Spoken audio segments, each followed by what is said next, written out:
Today, we're looking at some of the most dumb animal attacks ever recorded, from a man who stepped toward a charging elephant on a guided safari to a trail runner who ignored every warning sign in mountain lion country. It was May 19, 2018, off Makaha Beach on the western shore of Oahu, Hawaii, where the Pacific Ocean stretched endlessly under a pale dawn sky. The water was murky from an overnight swell that had churned sand and sediment into suspension, reducing visibility to less than a meter. Camille Porter, a 32-year-old marketing consultant from San Diego, had arrived on the island 3 days earlier with her boyfriend Leo Park, a 29-year-old surf instructor who had grown up in the area. Leo had suggested an early morning swim before his first lesson of the day, hoping to share the quiet beauty of the ocean before crowds arrived. Mia Castillo, a 31-year-old lifeguard and mutual friend, had joined them the previous evening and pointed out the shark sighting signs posted near the beach access the afternoon before. A large tiger shark had been reported by fishermen cleaning their catch at the far end of the beach. Mia had warned about the murky conditions and advised staying close to shore, but Camille was eager for a peaceful swim in open water. The trio walked down to the sand just after sunrise, the air warm and humid. Small shorebreak waves rolled in steadily, and tight schools of baitfish flickered near the surface, their silver bodies catching the early light. Camille wore a reflective anklet, a gift from Leo, that glinted as she waded into the water. Leo remained in waist-deep water near the beach, watching the sets roll in, while Camille moved farther out to chest and neck depth, her arms cutting smooth strokes through the cloudy water. Tiger sharks are among the ocean's most formidable predators, reaching lengths of 10 to 14 feet and weighing up to 1,400 pounds. They are opportunistic feeders with powerful jaws capable of crushing sea turtle shells and tearing through thick hides. Their teeth are serrated and designed to saw through flesh and bone with devastating efficiency. Tiger sharks are known for their curiosity and investigative behavior, often approaching potential prey with a bump or nudge before committing to a bite. They are most active during dawn and dusk, periods when light levels are low and prey is harder to identify. Murky water, baitfish activity, and reflective objects can all trigger investigatory strikes. Camille had moved approximately 30 meters from shore when a large shape began circling just beyond her field of vision. The shark approached slowly from deeper water, drawn by the splashing and the glint of metal around her ankle. A sudden bump struck her lower leg, firm and deliberate. Camille turned toward shore and began swimming in with steady strokes, her movements controlled but faster. The shark circled again, closing the distance. Its first bite came without warning, jaws clamping onto her lower calf and ankle. The serrated teeth punctured skin and muscle, grinding against bone. Camille attempted to plant her feet in the sand, but the shark maintained its grip and shook once, tearing tissue. She lost her footing and fell forward into the water. The shark released briefly, then returned on a shallow angle. The second bite targeted her mid-thigh, the jaws closing with immense pressure. Teeth sank deep into the femoral region, severing the femoral artery. Blood began pouring into the water in thick clouds. The shark shook again, its head twisting side to side before releasing and circling. Camille tried to kick toward shore, but her leg was unresponsive, and the water around her darkened rapidly with blood. The shark made a final pass, biting the same leg near the knee,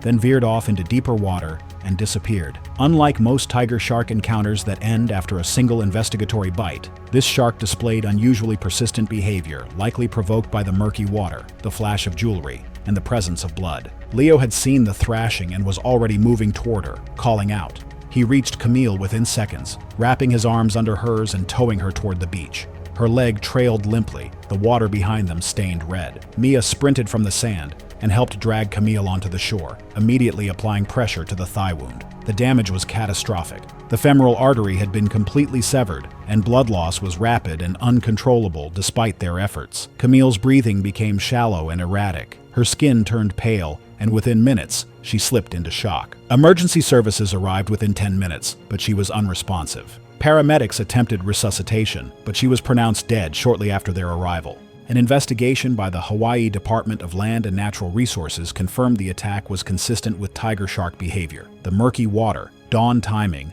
baitfish presence, and reflective jewelry were all identified as contributing factors. Authorities closed the beach for 48 hours and posted additional warnings along the coastline. Camille's family released a statement expressing their heartbreak and gratitude for the efforts of Leo, Mia, and the emergency responders. They described Camille as adventurous and full of life, someone who loved the ocean and had always felt at home in the water. The incident reignited public discussions about shark safety in Hawaii, with local officials urging swimmers to avoid murky water, dawn and dusk hours, and areas with active fishing or baitfish schools. Memorial services were held in both San Diego and Oahu, and a scholarship fund was established in Camille's name to support ocean conservation education. It was August 3, 2018, when the dry season had reduced Lake Malawi to its lowest levels in 5 years. The shoreline had receded significantly, exposing beaches that normally lay underwater. For 26-year-old Declan Ashworth, a recent university graduate from Cork backpacking through southeastern Africa, this remote stretch of lakeshore represented exactly the type of authentic experience he had been seeking. Declan had been traveling for 4 months on a tight budget, camping independently rather than staying at established lodges. He carried minimal gear in a borrowed backpack and relied heavily on advice from other backpackers rather than official tourism information.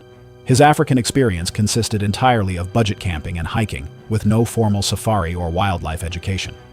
Declan had arrived at the lakeshore 2 days earlier, setting up his tent in an area where several other independent campers had established an informal campground. The location was popular among budget travelers, specifically because it lay outside any official park or lodge, meaning no entrance fees or accommodation costs. Local fishermen had told the campers that swimming was generally safe in the shallow areas near shore, though they mentioned that crocodiles were known to inhabit the lake and occasionally moved close to shore during certain times of year. Nile crocodiles are Africa's largest freshwater predators, with mature males commonly exceeding 16 feet in length and weighing up to 1,650 pounds. They possess the strongest bite force of any living animal, generating pressures exceeding 3,700 pounds per square inch. Crocodiles are ambush predators capable of remaining completely motionless for extended periods, submerged just below the surface with only their eyes and nostrils exposed. Their attack strategy relies on explosive acceleration from concealment, followed by powerful twisting movements designed to overwhelm prey. In large lakes, crocodiles often patrol shorelines where human activity overlaps with their hunting territory. Lower water levels during the peak dry season had concentrated crocodile activity closer to exposed shorelines, increasing the likelihood of encounters in areas frequented by swimmers and campers. Local fishermen were aware that large crocodiles regularly moved through the area, but these risks were not clearly communicated to the foreign campers, many of whom lacked sufficient local knowledge to recognize the danger. The afternoon of August 3rd was exceptionally hot, with temperatures exceeding 95 degrees Fahrenheit. Declan had spent several hours hiking along the exposed lake bed and was covered in dust and sweat when he returned to camp. Several other campers were wading in the shallow water near shore, cooling off in the lake. Surface glare and sediment stirred by recent storms reduced visibility close to the shoreline, making it difficult to see below the water's surface. Crocodiles exploit exactly these conditions. Murky shallows allow them to approach within striking range without exposing their full body. In lakes with fluctuating levels, prey patterns change, and crocodiles adjust accordingly, patrolling new shorelines that were previously too shallow to access. To an unfamiliar swimmer, the water appeared calm and waist-deep. To a crocodile, it was a confined hunting corridor, where escape options were limited and detection nearly impossible. Declan walked into the water to approximately waist depth, roughly 30 feet from shore. The water was refreshingly cool, and he bent forward to splash water on his face and rinse the dust from his hair. He was looking down at the water when the crocodile struck.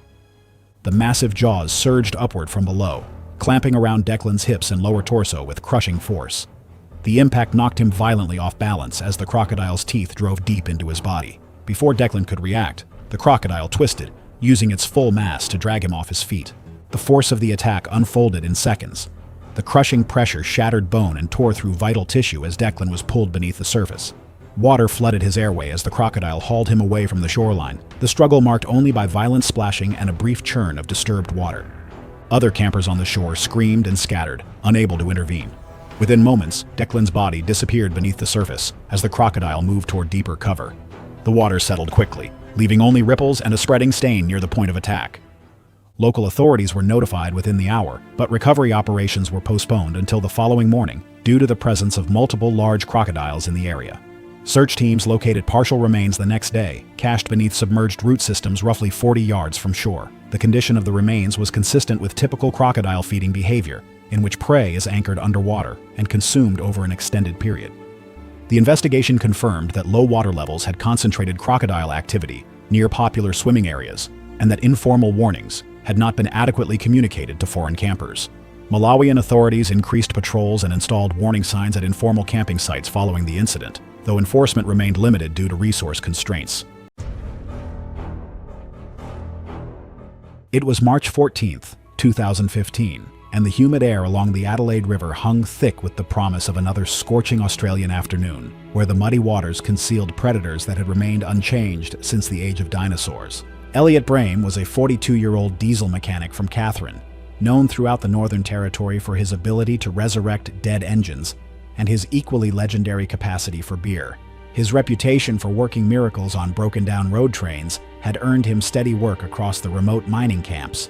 Elliot had driven down to Darwin for the weekend with 3 friends, celebrating the completion of a contract. The group had chosen a familiar fishing spot along the Adelaide River, a stretch of muddy bank where Elliot had been coming for over a decade. He prided himself on knowing these waters better than most tourists. His friends respected his local knowledge, though they'd grown accustomed to his habit of dismissing safety warnings. The area was a public fishing zone with no barriers separating visitors from the river, making alcohol consumption near the bank especially hazardous.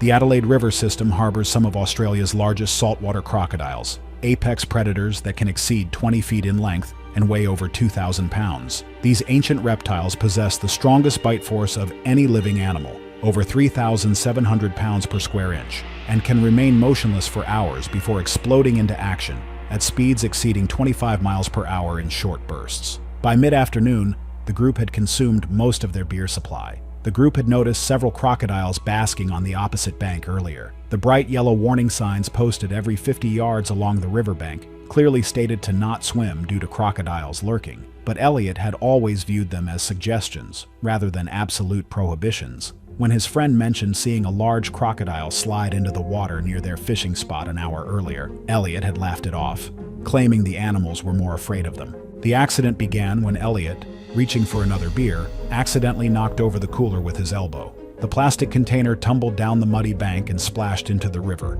immediately beginning to drift toward the center of the channel. Inside were at least a dozen unopened bottles, representing the remainder of their afternoon's entertainment. Without hesitation, Elliot stood up, his movements slightly unsteady from the alcohol, and announced his intention to retrieve it.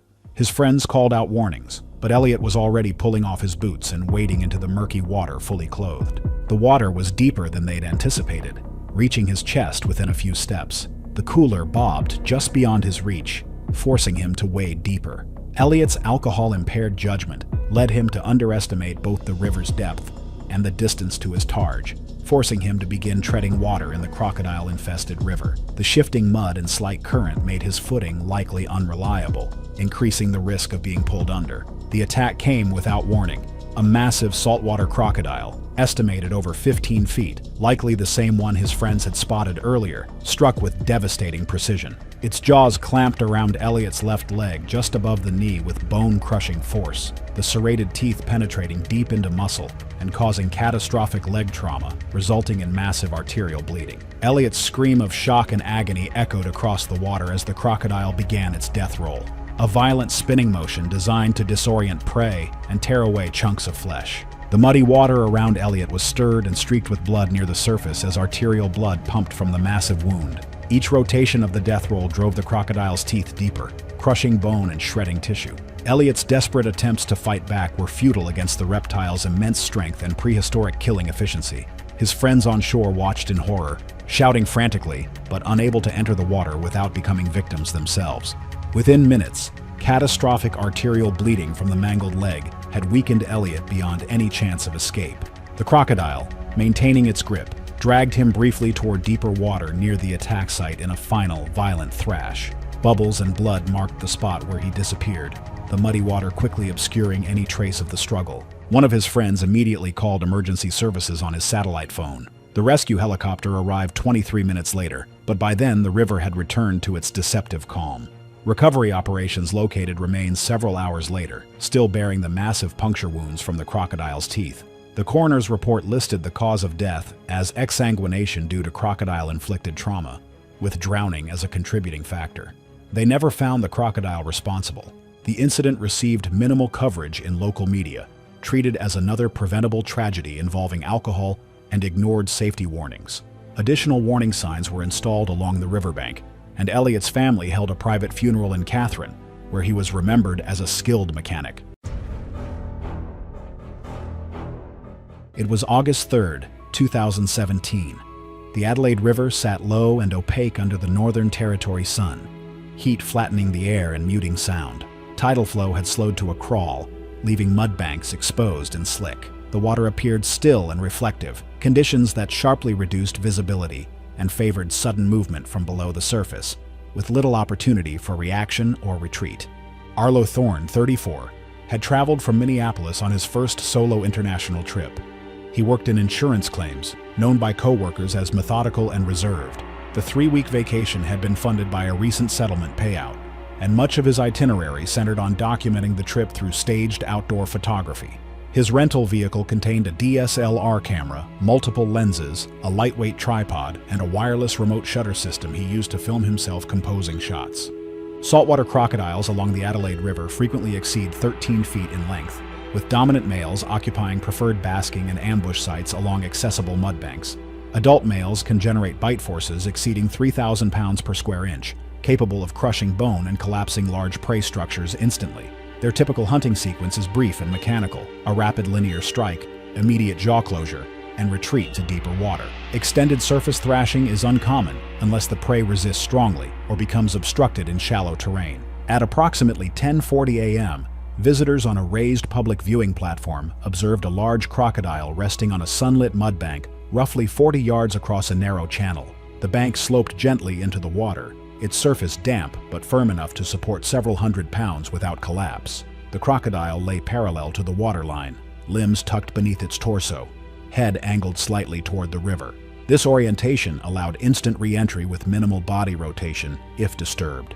Warning signage along the boardwalk marked a boundary beyond which foot traffic was prohibited.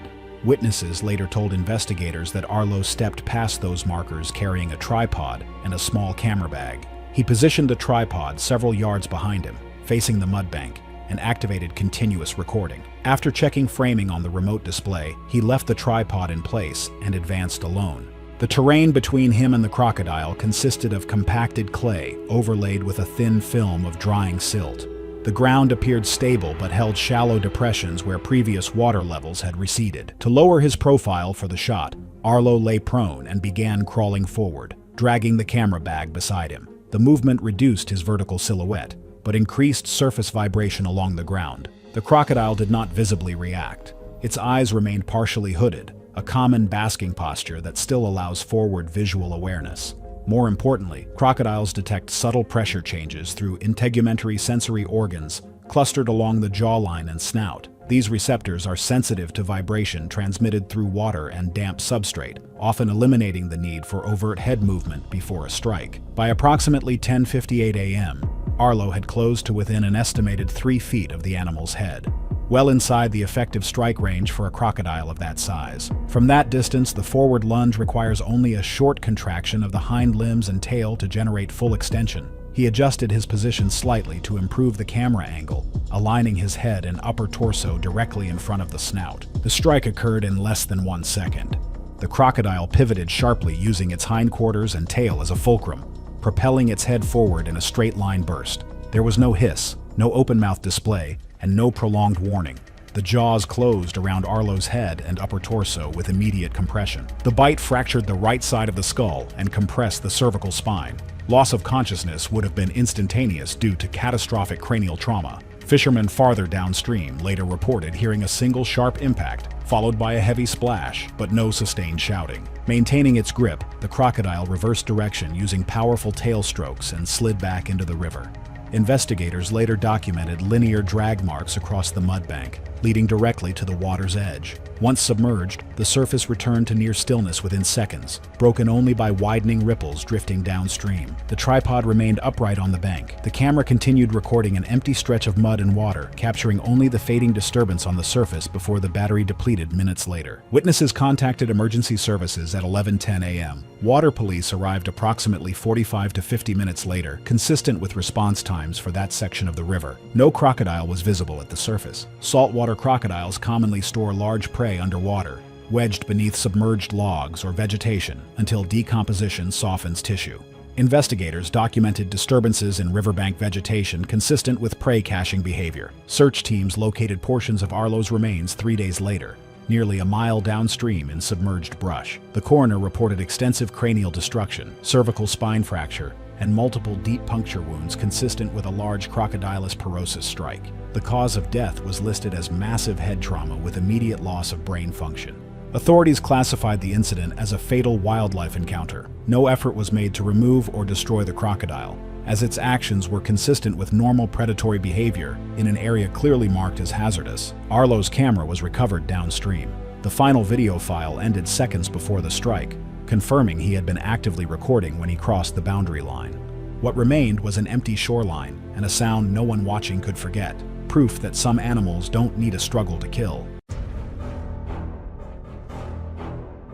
It was May 14, 2016, in the South Luangwa Valley, Zambia. The walking safari had progressed into tall grass along a game path where visibility narrowed, and the group continued forward without repositioning upwind. The air carried damp grass and animal scent, typical at dawn, but stronger at ground level, and the stretch ahead showed little small animal movement, a condition guides associate with predator presence. Arik Madsen was 41, a logistics supervisor from Odense whose work involved route planning, inventory timing, and risk mitigation. Colleagues described him as quiet and methodical. Recently divorced and living alone, this safari was his first trip outside Europe. He booked through a licensed operator and chose a walking safari after reviewing incident summaries indicating lower risk compared to vehicle-related encounters. He selected a premium walking safari for its controlled spacing, firearm support, and limited group size. He attended the safety briefing, asked about wind direction and visibility, and did not consume alcohol prior to departure. The valley that morning was pale with dry grass and low river haze. South Luangwa supports a dense lion population, including established male coalitions that patrol territory at dawn. Adult male lions can accelerate to over 30 miles per hour in short bursts and cover distances under 60 feet in less than 2 seconds.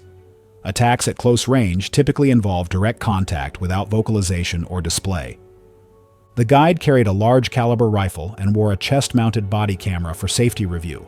Warning signs were present. A downslope breeze pushing scent forward, brief impala alarm snorts that stopped abruptly, and fresh, overlapping lion tracks crossing the path. The guide paused, checked the wind once, then continued instead of retreating. Without visible warning, the grass ahead parted. 3 adult male lions burst from under 50 feet at full sprint, blurring the first frames of the body camera. There was no charge display or vocalization. The first lion struck Arik head-on, colliding with his upper torso and face and driving him backward. Its jaws closed laterally across the face, fracturing the maxilla and mandible through momentum rather than a downward clamp, followed by a single shake that tore soft tissue as the camera jolted. A second lion struck from behind almost immediately, its jaws locking across the pelvis and upper thigh and transecting major vessels on contact. Blood pulsed across the grass as the animal pulled back.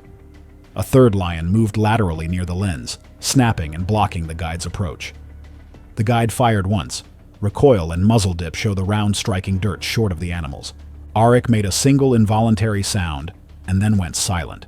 The 2 lions leaned away from each other, using opposing body weight rather than shaking. The pelvis rotated outward as tissue failed, exposing bone near the hip. Blood spread across the frame while the first lion maintained its grip on the head, compressing the airway. Loss of consciousness followed rapidly, consistent with visible blood loss and airway compromise on the footage. A second rifle report, and the sound of paws dragging the body several feet into cover. The image blurred as the guide stepped backward. 1 lion advanced briefly toward the camera before turning away. From first contact to complete loss of movement, approximately 45 seconds elapsed. The guide withdrew and radioed base immediately, leading the remaining guests back along the path without running. An anti-poaching unit arrived 22 minutes later. By then, there were no signs of life. The lions had disengaged after initial feeding, leaving extensive trauma and partial dismemberment consistent with a rapid predatory sequence rather than a defensive mauling. The coroner later determined the cause of death as exsanguination, combined with severe craniofacial trauma. including multiple jaw fractures and complete transection of the femoral artery. Death occurred quickly from blood loss and airway compromise, with no evidence of prolonged survival. The footage was reviewed internally for safety assessment, and a short segment later circulated without identifiers. The safari operator revised wind assessment protocols and increased buffer distances near tall grass corridors. No legal action followed, and only a brief local report noted the fatality without naming the victim.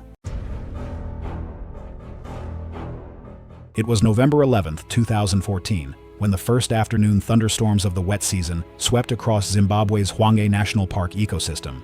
The landscape was transforming from brown to green as fresh grass emerged from the red earth. For 37-year-old Gregor Paulsen, a commercial pilot from Oslo, and his wife Astrid, 35, this private bush camp represented the authentic African experience they had researched for over a year. The couple had specifically chosen a small, unfenced bush camp rather than a large lodge, seeking a more immersive wilderness experience.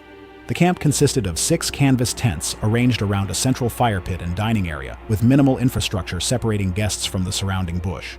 Management provided safety briefings upon arrival, warning that elephants, lions, and buffalo regularly moved through the area. Guests were instructed to never wander beyond the camp perimeter without a guide, and to treat all wildlife as dangerous, regardless of appearance. Gregor and Astrid had arrived 2 days earlier and had been impressed by the wildlife visible from camp. Buffalo herds regularly grazed in open areas roughly 100 yards from the tents, and the couple had photographed the animals extensively from the safety of the camp boundary. Gregor had grown comfortable with the buffalo's presence, commenting repeatedly that they looked peaceful and reminded him of cattle. Cape buffalo are considered one of Africa's most dangerous animals, responsible for more hunter and tourist deaths than any other species, except hippopotamus. Adult bulls weigh up to 1,900 pounds and possess a temperament that makes them unpredictable and aggressive. They have excellent memories and are known to ambush threats, sometimes tracking perceived dangers for extended periods. Their massive horns can span up to 6 feet across and are fused at the base to form a solid shield capable of deflecting bullets. Despite their docile appearance when grazing peacefully, buffalo are responsible for numerous human fatalities annually across Africa. On the afternoon of November 11th, Gregor noticed a small cluster of mature buffalo bulls grazing at the edge of a larger herd particularly close to camp, roughly 60 yards from the dining area. He mentioned to Astrid that he wanted to get closer photographs, suggesting they walk together toward the animals. Astrid reminded him of the camp's warnings about leaving the perimeter, but Gregor dismissed her concerns, pointing out that the buffalo had been near camp for 2 days without showing aggression. Gregor grabbed his camera and began walking toward the grazing buffalo. Astrid remained at the camp boundary, calling after him to return. Camp staff noticed Gregor's movement and immediately began shouting warnings, but Gregor either didn't hear or chose to ignore them. He covered approximately 40 yards, bringing him within 20 yards of the nearest buffalo bull. The buffalo had been tolerating Gregor's approach, but when he stopped and raised his camera, the nearest bull lifted his head and locked eyes with the human. Buffalo interpret direct approach and sustained eye contact as potential threats, particularly from upright bipedal figures that trigger predator recognition. The bull lowered his head, displaying his massive horns in a clear threat posture.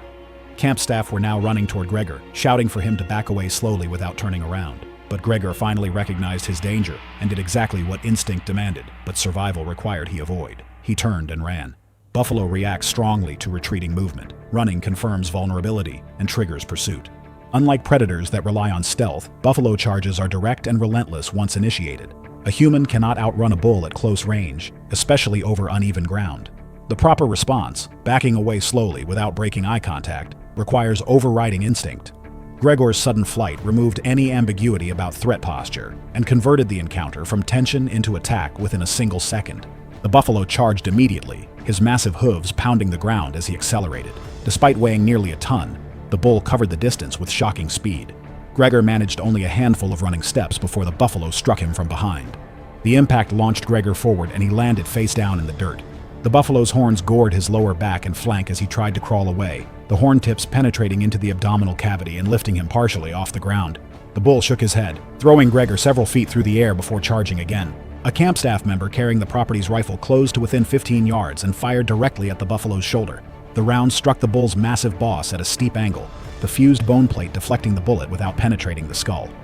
The impact staggered the animal momentarily, and a second shot struck the thick muscle of his neck. The cumulative shock of 2 close-range impacts disrupted the bull's focus.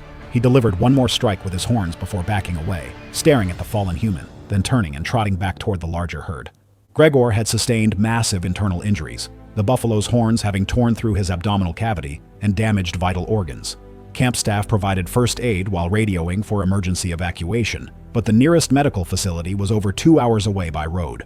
Gregor died approximately 45 minutes after the attack, the internal bleeding too severe to control with available resources. The investigation confirmed that Gregor had violated camp safety protocols by leaving the perimeter and approaching dangerous wildlife. His death led to enhanced safety measures at similar unfenced bush camps, including more explicit warnings about buffalo behavior and the requirement that all guests sign detailed acknowledgement forms before being allowed to stay at such facilities. It was March 23, 2018, in the ancient stones of a temple complex in Jaipur. 12-year-old Rohan Cheda would discover that the sacred monkeys his grandmother had told him stories about were far more dangerous than any childhood tale suggested. Rohan was the son of a textile merchant from Mumbai. He possessed an insatiable curiosity that both delighted and exhausted his parents, Vikram and Priya. The family had come to Jaipur for his cousin's wedding, and Rohan had begged to visit the famous monkey temple after hearing stories from relatives about the hundreds of rhesus macaques that lived there. His parents had agreed reluctantly, knowing their son's tendency to ignore boundaries when something captured his interest. He had secretly packed a small bag of peanuts in his pocket, planning to feed them despite his parents' warnings about maintaining distance. The family arrived at the temple just after noon, when the heat was beginning to drive most tourists to seek shade. The temple complex echoed with the constant chatter and screeching of over 300 rhesus macaques that had claimed the site as their territory. These animals are highly intelligent primates that possess canine teeth over half an inch long, designed for both defense and establishing dominance within their social hierarchy. These monkeys live in complex troops with strict pecking orders, and they become extremely aggressive when protecting food sources or when they perceive threats to their territory. The temple priests had posted signs in Hindi and English warning visitors not to carry visible food and to avoid direct contact with the monkeys, but the warnings were faded and partially obscured by years of monsoon damage. A local guide had specifically warned the Cheda family about the monkeys' aggressive behavior during feeding time, explaining that they had become increasingly bold and territorial due to years of tourist feeding. Vikram had listened carefully and instructed Rohan to stay close, but the boy was already distracted by the sight of monkeys swinging from temple spires. The guide positioned himself to intervene immediately if Rohan approached the monkeys, but was momentarily distracted by another group of tourists taking photographs.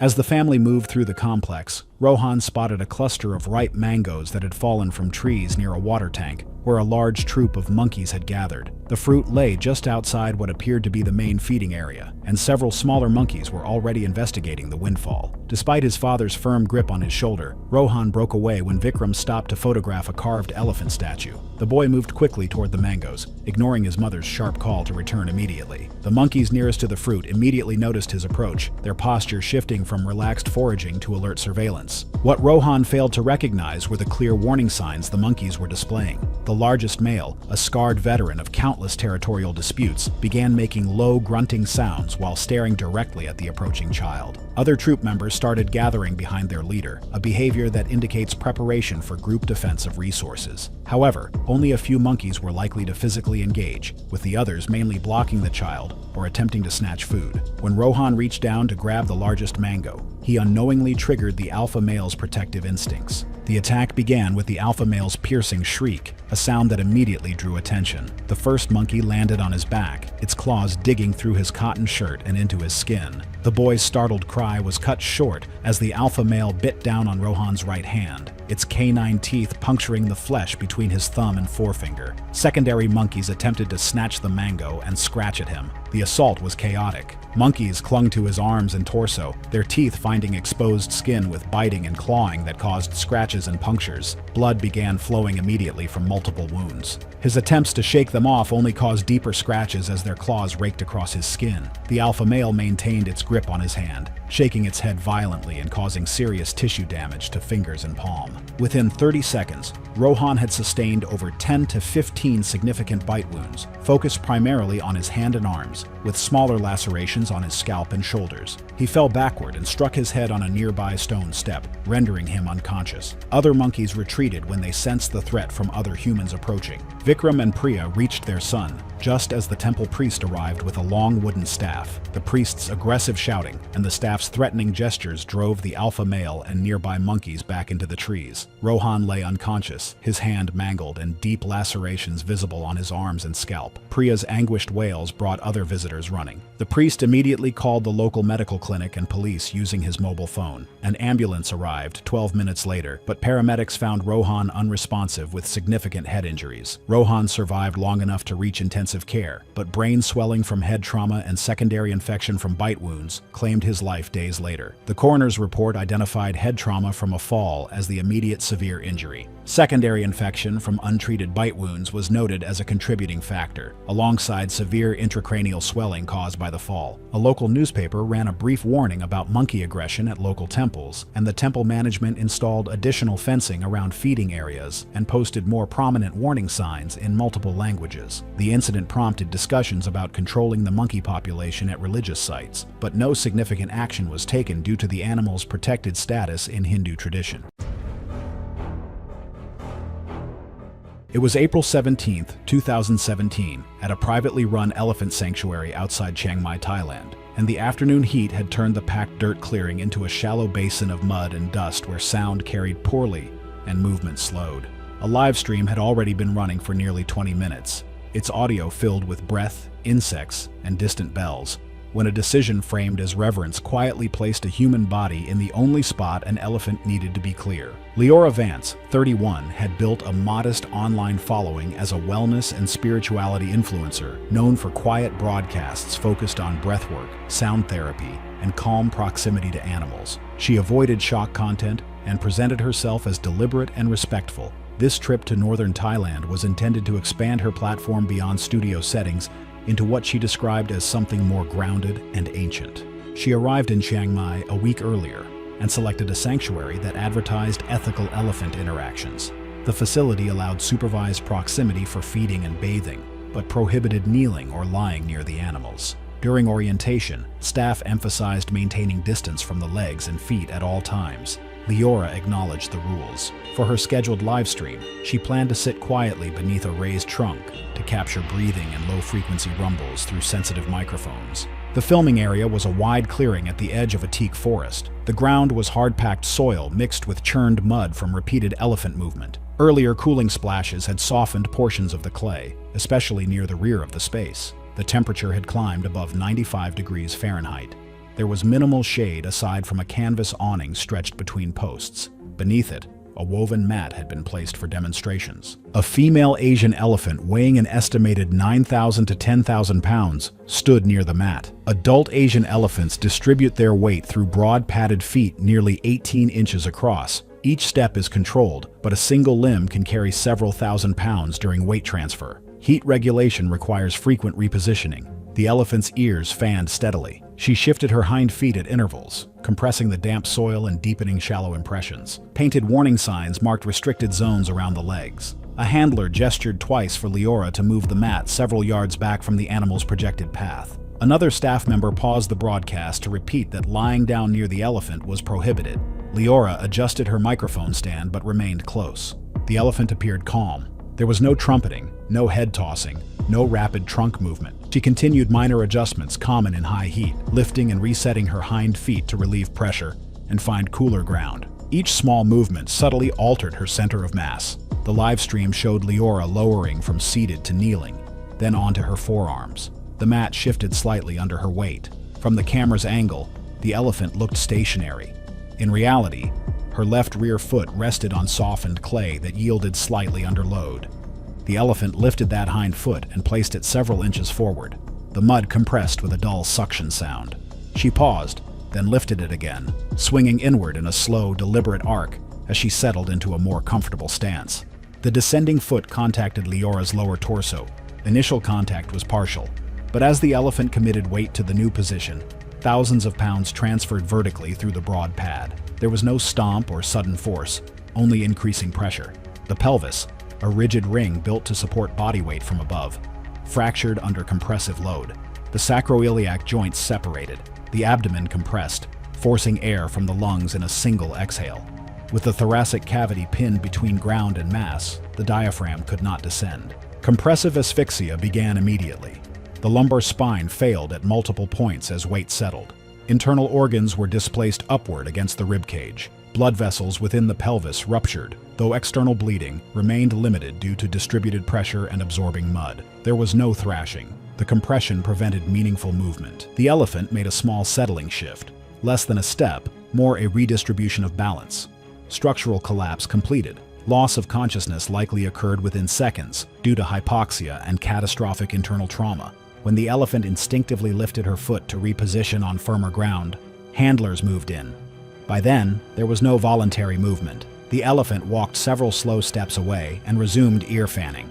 Emergency services were called at 3:18 p.m. Local responders arrived within minutes and confirmed death at the scene. The coroner listed compressive asphyxiation with catastrophic skeletal trauma as the cause of death, noting severe pelvic fractures, multiple lumbar fractures, and thoraco-abdominal compression. Investigators concluded the elephant's behavior was normal and non-aggressive. The sanctuary temporarily closed for inspection and later reopened with stricter enforcement of distance policies and a ban on personal live streaming equipment. The live stream was immediately removed from social media, fearing that this would inspire other people to try and tame wild elephants. There had been no charge and no display, only a routine weight shift on softened ground. The fatal mechanism was mechanical.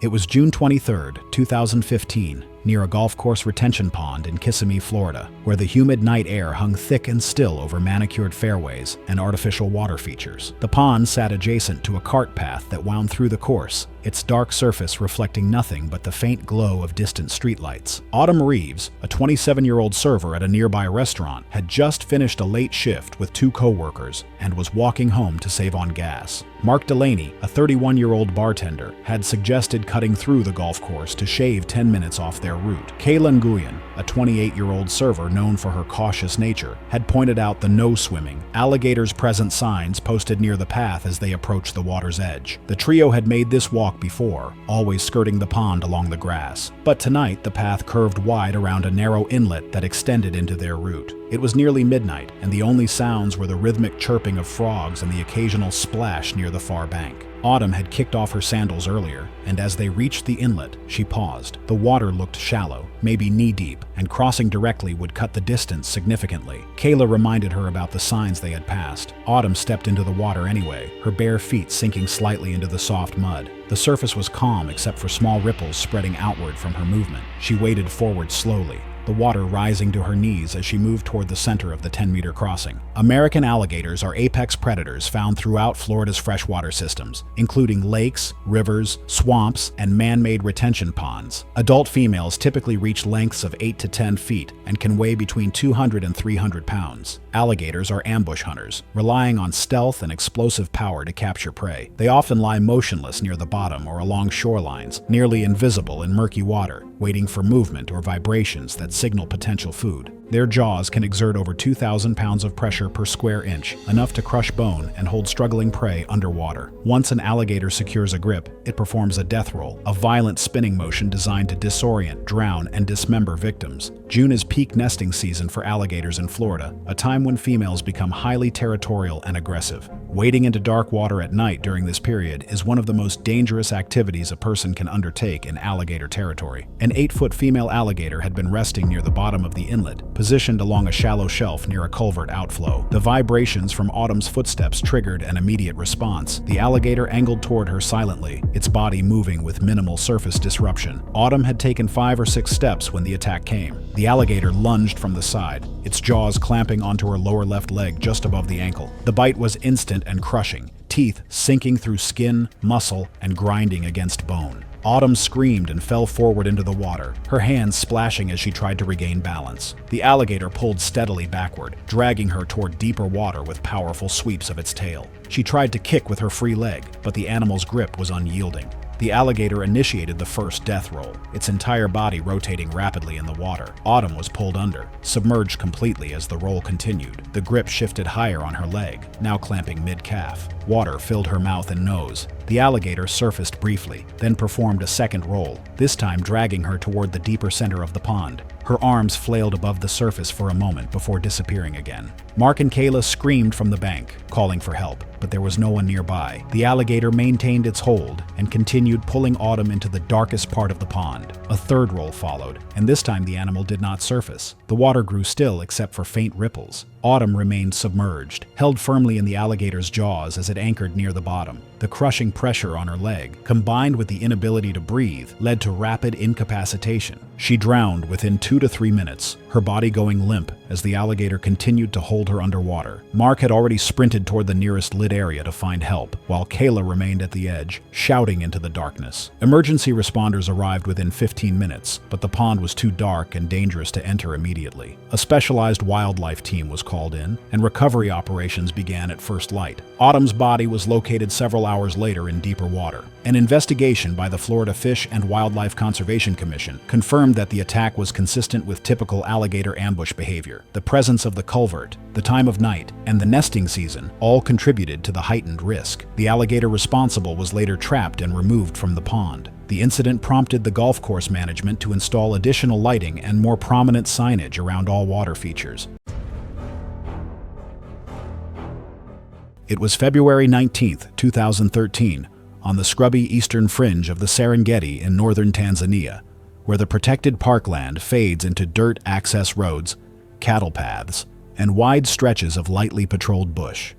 The terrain was dry and uneven, with tall grass broken by thorny shrubs, scattered acacia trees, and open ground that allowed wildlife and people to move through the same space without clear boundaries. Riding in the rear passenger seat was Ruan Keller, 26, a German travel vlogger with a modest following of just under 4,000 subscribers. He worked irregular warehouse logistics contracts at home and used most of his savings for short trips focused on close-range wildlife footage. His channel emphasized proximity, short clips filmed at ground level without narration, zoom, or music. He had no prior documented injuries from travel or outdoor activity. Ruan booked through a low-cost safari operator that permitted brief roadside stops outside the park's core zones. He was not insured for walking safaris, a restriction listed in his booking terms. Operator policy prohibited exiting the vehicle, though enforcement depended on the guide's discretion. Ruan requested stops calmly, citing lighting and framing, and repeated that he would remain near the vehicle. The van was stopped with the engine running and all doors closed. The road cut through dry yellow grass broken by thorn trees and low scrub. The air was still. Insects were audible over the idle of the diesel engine. Cape buffalo are heavy-bodied bovines commonly weighing between 1,200 and 1,800 pounds. They can accelerate rapidly over short distances, reaching speeds exceeding 30 miles per hour, and pivot with little warning. Vision is limited, but hearing and smell are acute. Solitary bulls are disproportionately involved in fatal human encounters, particularly during surprise or close-range approaches. Their horns curve outward and downward into a dense boss that absorbs force and transfers impact through the skull. Handheld camera footage shows a single buffalo standing roughly 120 feet from the road, angled slightly away with its head low. The guide slowed, but did not stop. Ruan leaned forward and asked for a pause. The guide refused, and gestured toward the animal's posture and the lack of cover. Ruan repeated the request. The guide allowed a brief stop without authorizing exit. Dashcam audio records the guide instructing Ruan to remain inside the vehicle. Ruan exited anyway and stepped forward 2 paces with his camera raised. The buffalo lifted its head. Dust shifted beneath its hooves. Its ears rotated forward toward the sound of boots on gravel. The charge followed immediately. There was no false charge, ear spread, or lateral movement. The buffalo accelerated in a straight line with its head low and horns aligned. The right horn caught beneath the lower rib cage, lifting him off the ground. The impact expelled air audibly, captured by the dash cam microphone. His body was thrown backward and struck compacted dirt. His camera slid out of frame. The buffalo continued forward. It placed a forehoof on the upper torso and drove downward using body weight. The sound was dull and concussive. Ruan's legs flexed once, then drew inward. Blood mixed with saliva at the mouth as involuntary exhalation occurred, producing pale pink foam. The animal stomped again, then a third time. Each impact centered on the rib cage. Ribs collapsed inward, puncturing lung tissue. Each strike produced a brief, diminishing convulsion. The buffalo stepped back, snorted once, and lowered its head. No further voluntary movement is visible. From first contact to complete cessation of movement, approximately 25 seconds elapsed. The guide radioed base immediately and remained inside the vehicle. A ranger unit arrived 14 minutes later. No resuscitation was attempted due to extensive thoracic trauma and absence of breathing or pulse. The coroner's report listed the cause of death as massive blunt force trauma to the chest, including multiple bilateral rib fractures, bilateral lung collapse, and internal hemorrhage, with death following shortly thereafter. The dashcam footage was secured by park authorities. Ruan's family requested his channel be removed within weeks. The guide was suspended pending review and later reinstated. The incident was recorded as a non-defensive wildlife strike following unauthorized vehicle exit and appeared only in a regional wildlife safety bulletin, unnamed, a documented example of how rapidly minimum distance violations can become fatal. It was July 19, 2015, when the winter sun hung high over a private self-drive game reserve in South Africa's northwest province. The dry season had transformed the Bushveld into a landscape of golden grass and scattered acacia trees. For 34-year-old Theron Breitenbach, a software developer from Cape Town, this self-drive safari represented a long-awaited opportunity to test his new camera equipment worth over $8,000. Theron had planned this trip for 6 months, convincing his girlfriend Mariska to join him for the 3-day weekend expedition. He had studied photography for 2 years and was building a portfolio he hoped would transition into professional wildlife work. The self-drive format appealed to him because it allowed unlimited time at sightings without the constraints of guided group tours. Self-drive safaris operate throughout several South African reserves, allowing visitors to navigate marked roads in personal vehicles while maintaining required safety protocols. Regulations explicitly prohibit exiting vehicles, except at designated rest camps. Signs throughout the reserve warn that animals are dangerous and unpredictable. Despite these warnings, incidents occur regularly when visitors disregard basic safety rules. Rangers routinely documented near-miss incidents involving tourists leaning out of vehicles, attempting selfies, or inching closer for better angles. In most cases, the animals simply ignored the behavior. That inconsistency created a dangerous illusion that predators resting in daylight were indifferent to human presence. In reality, lions evaluate movement rather than intention. A stationary vehicle is often dismissed as a large, unfamiliar but non-prey object. A solitary human on foot, especially one bending or running, triggers an entirely different behavioral category. Before entering the reserve that morning, Theron and Mariska had stopped at a small gate office where a staff member reviewed the basic rules for predators. The staff member emphasized that lions resting near roads could rise and close distance faster than most people could react, and that exiting a vehicle for any reason around predators was treated as a serious violation. The couple had been driving for approximately 3 hours when they spotted a pride of lions resting roughly 40 yards from the road. Theron immediately stopped the vehicle and began photographing through the open window. He was using a professional telephoto lens mounted on his new camera body, the combined weight making the equipment awkward to handle in a confined vehicle space. The pride consisted of 2 adult females and 4 subadults, all resting in scattered shade beneath a large marula tree. The lions showed minimal interest in the vehicle, occasionally glancing toward the road before returning to their rest. Theron spent nearly 20 minutes photographing the pride from various angles, growing increasingly frustrated with the vehicle's window frame interfering with his shots. Another self-drive vehicle approached from behind and stopped at a cautious distance, its occupants remaining seated with their windows mostly raised. After less than a minute, the driver backed slowly away to avoid crowding the pride. Theron watched the other vehicle leave and took it as overcaution. To him, the lions looked sleepy, almost bored, but the empty road also meant no buffer, no second vehicle to split attention, no extra eyes to spot a sudden shift in posture. What felt like control was actually isolation. African lions are apex predators weighing up to 420 pounds, with males considerably larger than females. Their hunting strategy relies on explosive acceleration from rest, reaching speeds of 35 miles per hour within seconds. Lions possess exceptional binocular vision optimized for detecting movement, particularly behaviors resembling prey animals. Their powerful jaws deliver bite forces exceeding 650 pounds per square inch, while retractable claws measuring up to 3 inches can inflict devastating wounds. When prey-like behavior triggers their hunting instinct, the response is immediate and overwhelming. Theron was repositioning his camera when his grip slipped. The expensive equipment tumbled from his hands, falling through the open window and landing in the dirt roughly 6 feet from the vehicle. He stared at the camera for several seconds before reaching for the door handle. Mariska reached across the center console, grabbing his arm and pulling him back toward his seat. Theron pulled free and opened the door. He stepped out of the vehicle, leaving the door open behind him as he moved quickly toward his fallen camera. The entire sequence took less than 5 seconds. He bent down and grabbed the camera, brushing dirt from the lens housing. That was when the nearest lioness lifted her head. The sudden human movement at ground level triggered her attention. Theron was crouched low, his posture and motion resembling prey behavior. The lioness rose to her feet, ears forward, her focus locked entirely on the movement. The change was subtle but immediate. Her posture shifted from passive rest to forward engagement, weight transferring toward her front limbs. Lions conserve energy during the day, but when prey-like motion appears within range, hesitation disappears. Theron was now exposed and on foot, upright, and moving erratically in open ground. From the lioness's perspective, the situation had simplified into opportunity rather than curiosity. The short distance meant there would be no extended stalk, only a direct burst of acceleration. Theron turned back toward the vehicle. His movement away from the lioness resembled fleeing prey, and the predator's instinct took over. She charged, covering the 40 yards in approximately 4 seconds. Mariska remained inside the vehicle, unable to intervene. Theron managed 2 running steps before the lioness struck him from behind. Her momentum drove him face first into the ground, the camera flying from his hands. Her claws raked across his back as she landed on him, her weight pinning him flat.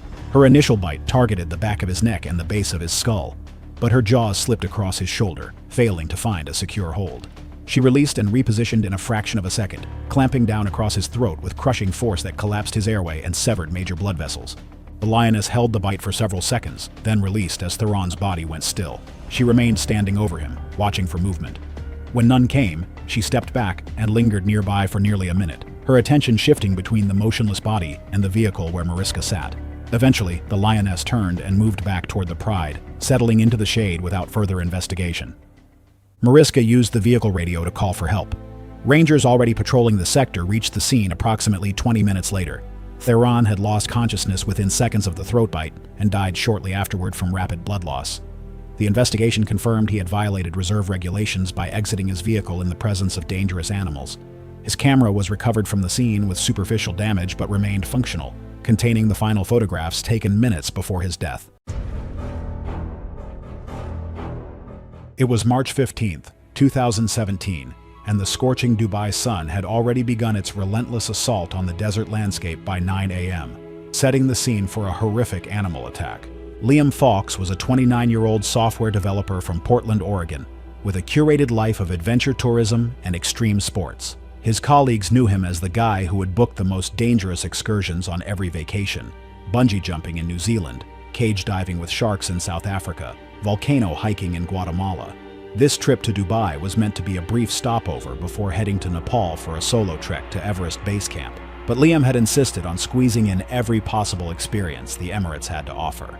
His reputation for pushing boundaries had earned him both admiration and concern from friends back home. Liam often dismissed safety protocols as obstacles to authentic experiences.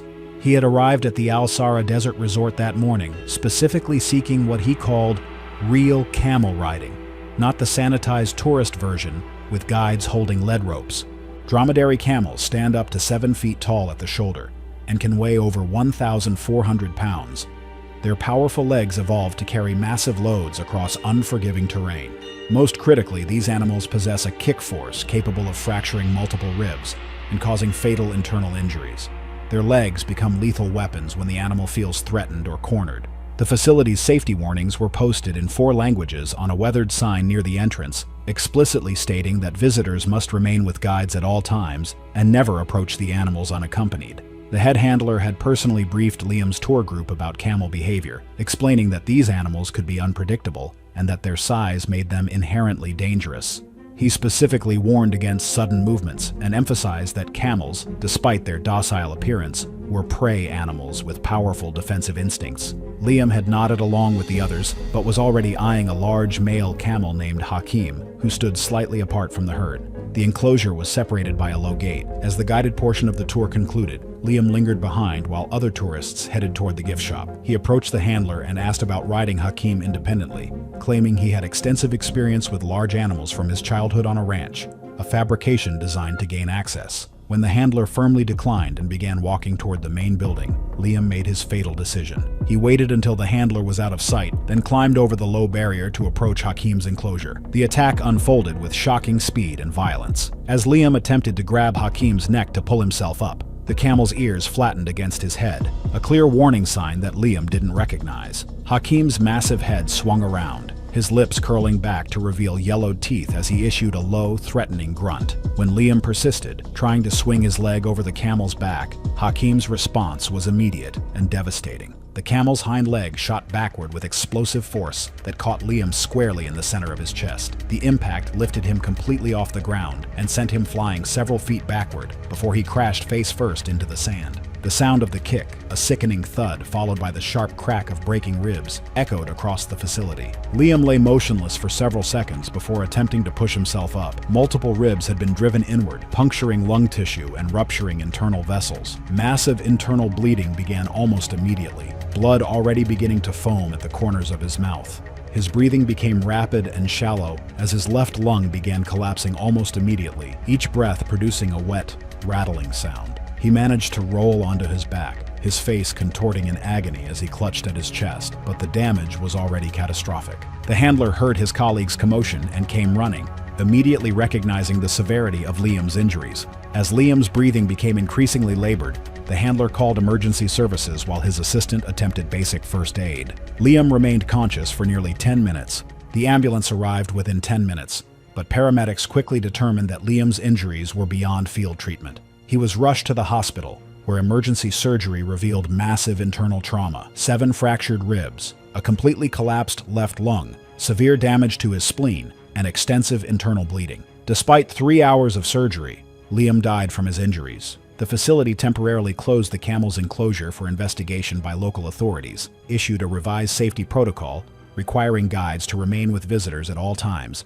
and reinforced barriers around all camel pens. Liam's body was repatriated to Oregon. It was June 14, 2015 in Hayden Valley, where geothermal runoff cut through wide grassland and herds of bison moved between grazing areas. Afternoon heat shimmered above the plain. Tourist traffic was heavy, and vehicles lined multiple roadside pullouts. Rangers had issued routine reminders that week to maintain distance from large animals, particularly during peak heat hours when agitation increases. Kaylin Vane, 22, worked seasonally at a lodge near the park. Outside of work, she produced lifestyle and outdoor content built around minimalist imagery, slow movement, soft lighting, and stillness in expansive landscapes. Co-workers later stated she had mentioned needing a distinctive post after engagement on her account had plateaued. Earlier that afternoon, Kaylin assembled a flower crown from wild buttercups gathered near the roadside. She mounted her smartphone onto a handheld motorized gimbal designed to stabilize moving footage. The device allowed smooth tracking even while walking across uneven ground. She drove alone into Hayden Valley and parked at a roadside pullout where several vehicles had already stopped. Approximately 60 yards from the pavement, a solitary bull American bison grazed with its head down. Adult males can weigh up to 2,000 pounds and stand over 6 feet at the shoulder. Though they often appear slow while feeding, they can accelerate quickly over short distances with minimal visible preparation. Their primary defensive response involves a forward charge combined with an upward horn thrust powered by heavy neck and shoulder musculature. Park guidelines require visitors to remain at least 25 yards from bison at all times. Multiple visitors later reported seeing Kaylin step off the pavement and move into the grass while filming herself walking. At least one group shouted for her to stop and referenced the posted distance rule. She continued forward, glancing between the screen and the animal, adjusting her framing. The terrain between her and the bull consisted of uneven prairie grass interspersed with compacted soil. Subtle dips in the ground made the distance appear shorter from certain angles. As she closed in, the bull maintained a feeding posture, but shifted position slightly within a shallow dirt depression. After roughly 20 minutes of intermittent filming from varying distances, the bull paused fully within the depression, lifting its head briefly before lowering it again. Recovered video later showed Kaylin placing the gimbal on a stable rock approximately 15 feet from the animal. She activated a delayed recording timer and stepped into frame from the side. Rather than remaining lateral to the animal, she repositioned gradually into its frontal arc, aligning herself roughly 10 to 12 feet in front of the bull's head for symmetry in the shot. The bull's head lifted. The tail rose and lashed twice. Ears rotated backward sharply. A low rumble vibrated through the ground, audible on the recording as distorted bass. The animal shifted its weight forward, hooves repositioning in the dirt. Kaylin hesitated but did not retreat. The charge began without further display. The bull pivoted and accelerated forward in a short burst, covering the remaining distance almost instantly. One horn struck Kaylin high along the left hip and pelvis. The upward thrust lifted her off the ground. The rotation of the neck amplified the force, launching her several feet backward. The gimbal was struck and toppled, but the camera continued recording from ground level. Kaylin landed supine on compacted soil. The fall, combined with the horn impact, produced extensive pelvic fractures and multiple lumbar vertebral fractures. The spinal cord sustained severe trauma at the lower lumbar level. She retained some involuntary reflex movement in her upper body, but coordinated escape was impossible. The bull closed the remaining distance and stepped forward. One front hoof came down onto her upper chest. Unlike a stomp, the movement involved gradual weight transfer. A single forelimb of a mature bull can bear several hundred pounds during stance adjustment. As the animal shifted forward to regain balance after the charge, the hoof remained planted over her thorax. The downward compression fractured multiple ribs bilaterally. The rib cage collapsed inward, puncturing both lungs and lacerating major vessels within the chest cavity. Blood filled the pleural space rapidly. The heart, compressed between fractured ribs and spine, struggled to maintain output. Internal hemorrhage combined with tension pneumothorax and pulmonary contusion caused rapid cardiovascular collapse. Audio captured through the fallen microphone recorded a muffled cracking sound and a brief, wet exhalation, followed by ambient wind and distant voices. The bull maintained position momentarily before stepping off and turning uphill. There was no repeated goring and no extended trampling sequence. The behavior was consistent with defensive removal of a perceived threat within close range. Witnesses inside a nearby vehicle contacted park authorities at 2:14 p.m. Several other vehicles had stopped along the road, causing congestion that delayed ranger access. Park personnel arrived approximately 18 minutes later and confirmed there were no signs of life. The coroner documented fatal blunt force chest trauma with massive internal hemorrhage, bilateral hemopneumothorax, cardiac compression, extensive pelvic fractures, and severe spinal trauma. Death was determined to have occurred within minutes following thoracic collapse and circulatory failure. There were no defensive wounds consistent with prolonged struggle. The smartphone and gimbal were collected as evidence.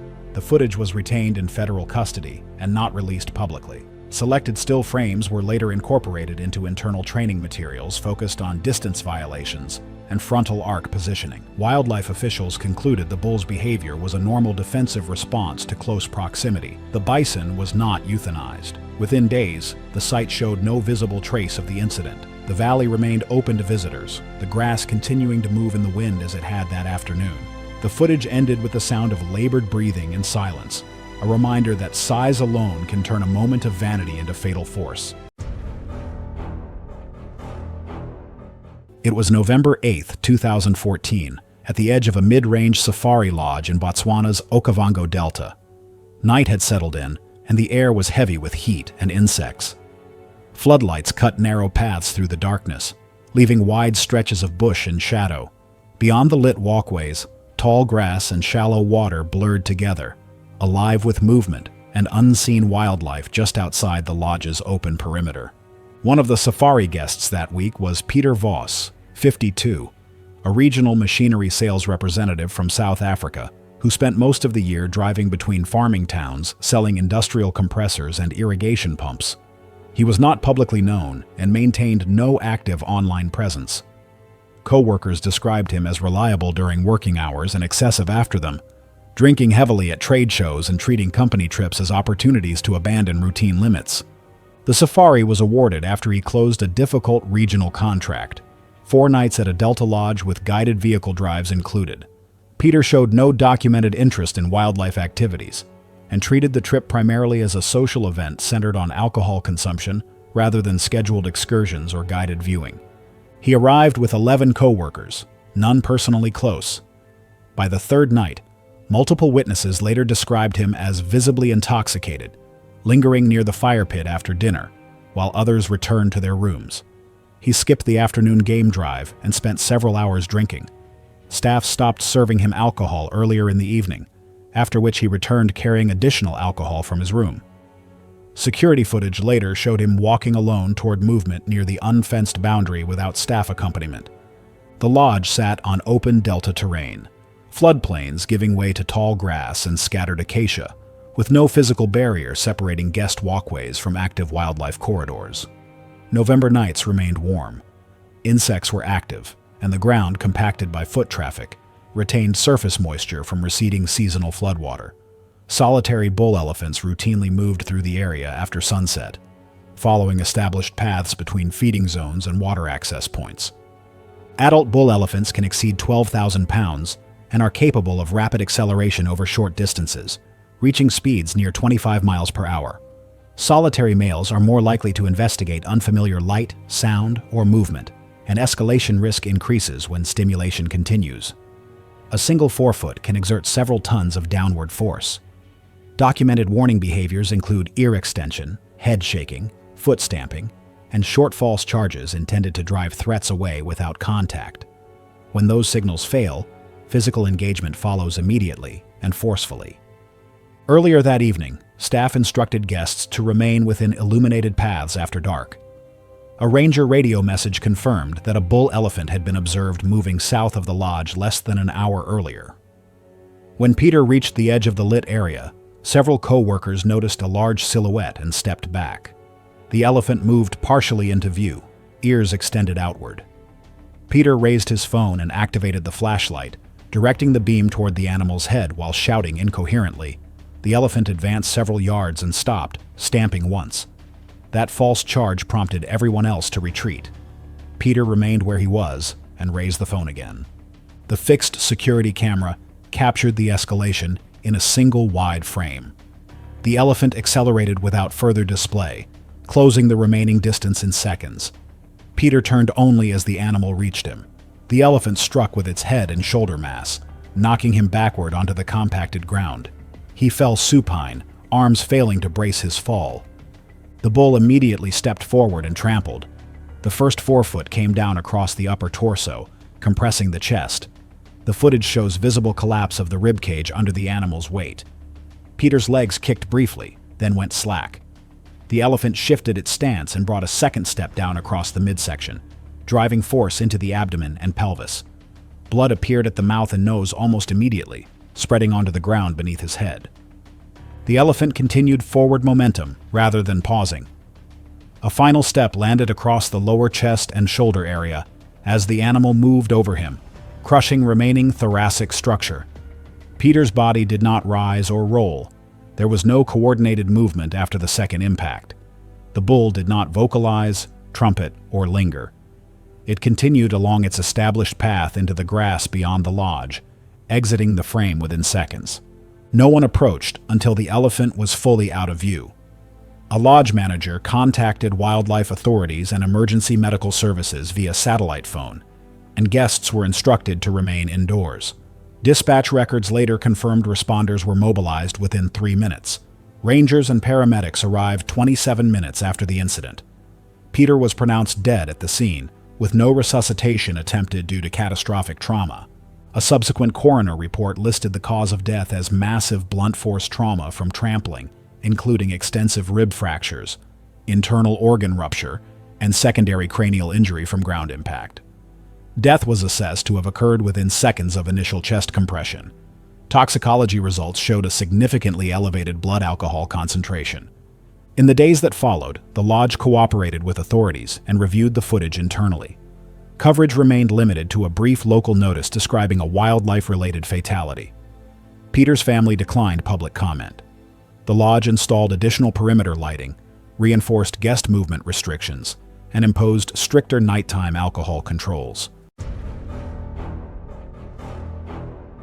It was September 12, 2016, on a foothill trail near Golden, Colorado, where the Rocky Mountains rose sharply from the high plains, and the evening light cast long shadows across steep switchbacks. The trail wound through dense juniper and scrub oak along a narrow bench cut into the hillside. Grant Ellison, a 34-year-old software engineer from Denver, had driven out after work to log training miles before sunset. He was preparing for a fall marathon and had been running this route twice a week for the past month. The air was cool and dry, with a light breeze moving through the canyon. Grant had parked at the trailhead just after 6 in the evening, noting the recent lion sightings Keep Pets Leashed placard that Aaron Blake, a trail steward, had posted that morning. Luis Ortega, a wildlife photographer, had mentioned to other hikers that he had seen fresh mule deer tracks and scat near the upper switchbacks, a sign that predators might be nearby. He had advised keeping noise levels up and staying alert. Grant had brought his small terrier mix along for the run despite the leash requirements. The dog ranged ahead on the trail, darting into brush and sniffing at rocks. Grant wore earbuds, listening to music as he ran, which reduced his awareness of his surroundings.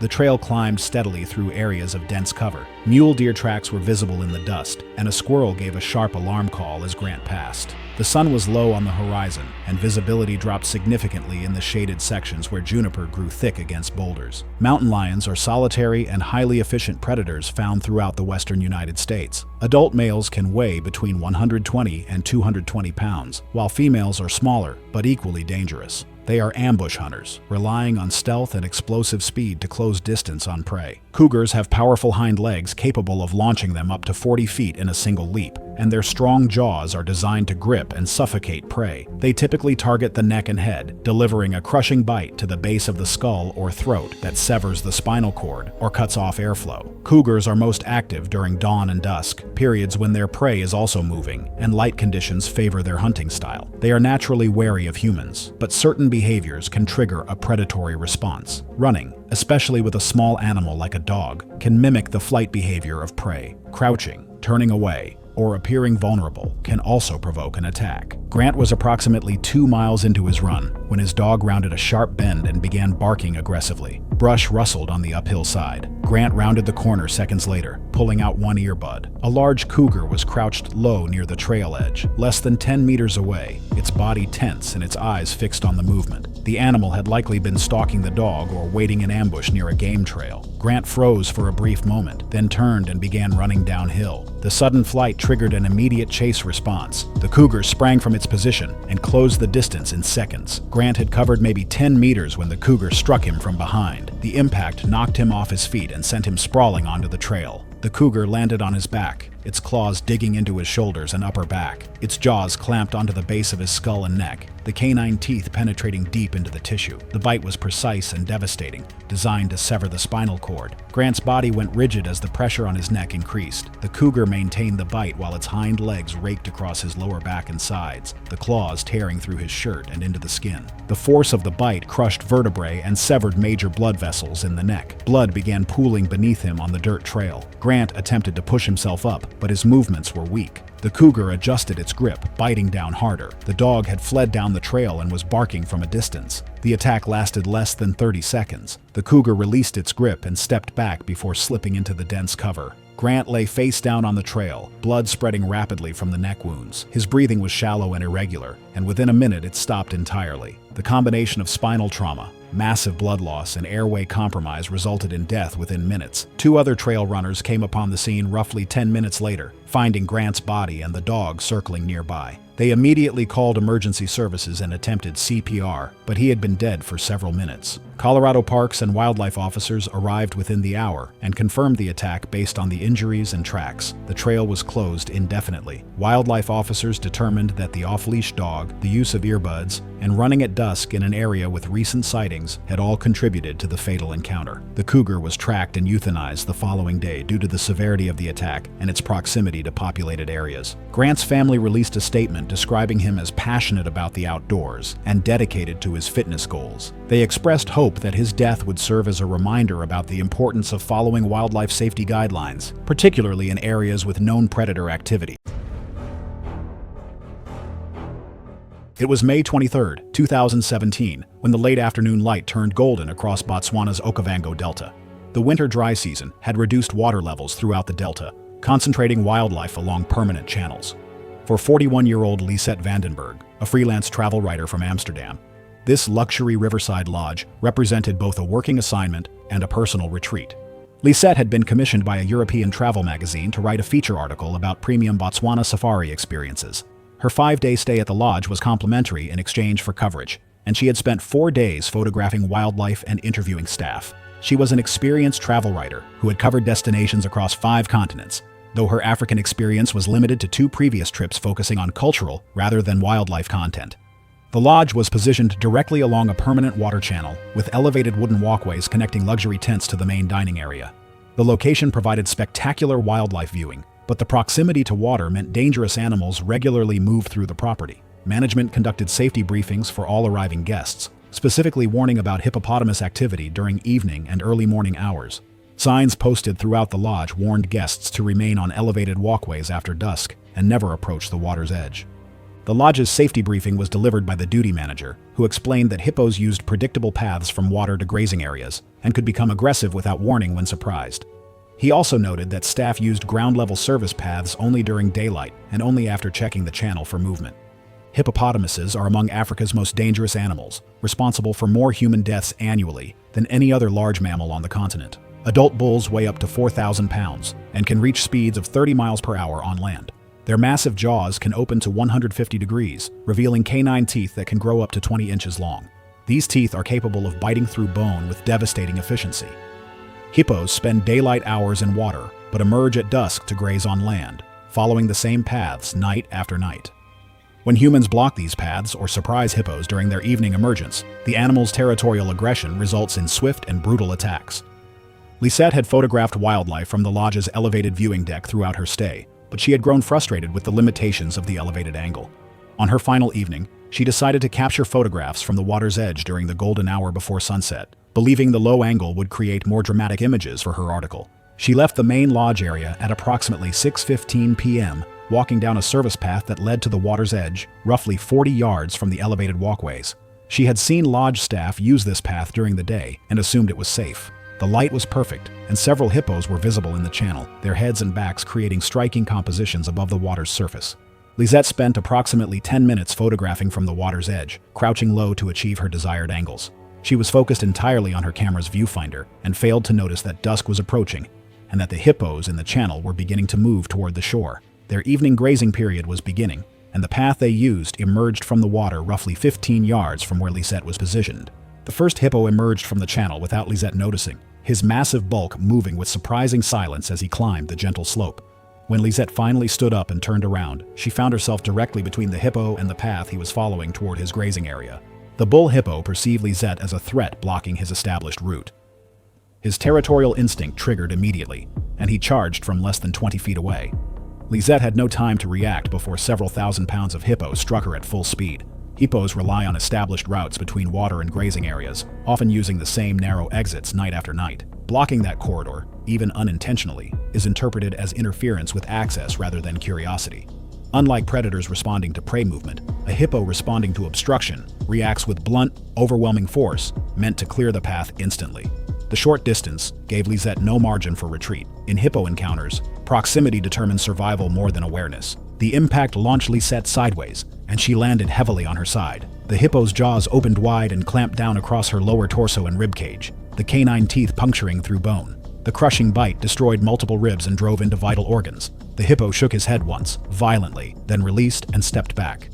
Lodge staff heard the commotion and came running from the main building, arriving to find Lisette motionless on the ground as the hippo moved past her body and continued toward his grazing area. The animal showed no further interest once she was no longer blocking his path. Emergency medical personnel reached the lodge via helicopter within 50 minutes, but Lisette had lost consciousness almost immediately and died shortly afterward from massive internal trauma and blood loss. The investigation revealed that she had violated lodge safety protocols by leaving the elevated walkways during the period when hippos emerged from water. Her camera was recovered from the scene, containing the final photographs taken minutes before the attack. The lodge enhanced its safety protocols following the incident, including locked gates preventing access to ground-level paths during evening hours.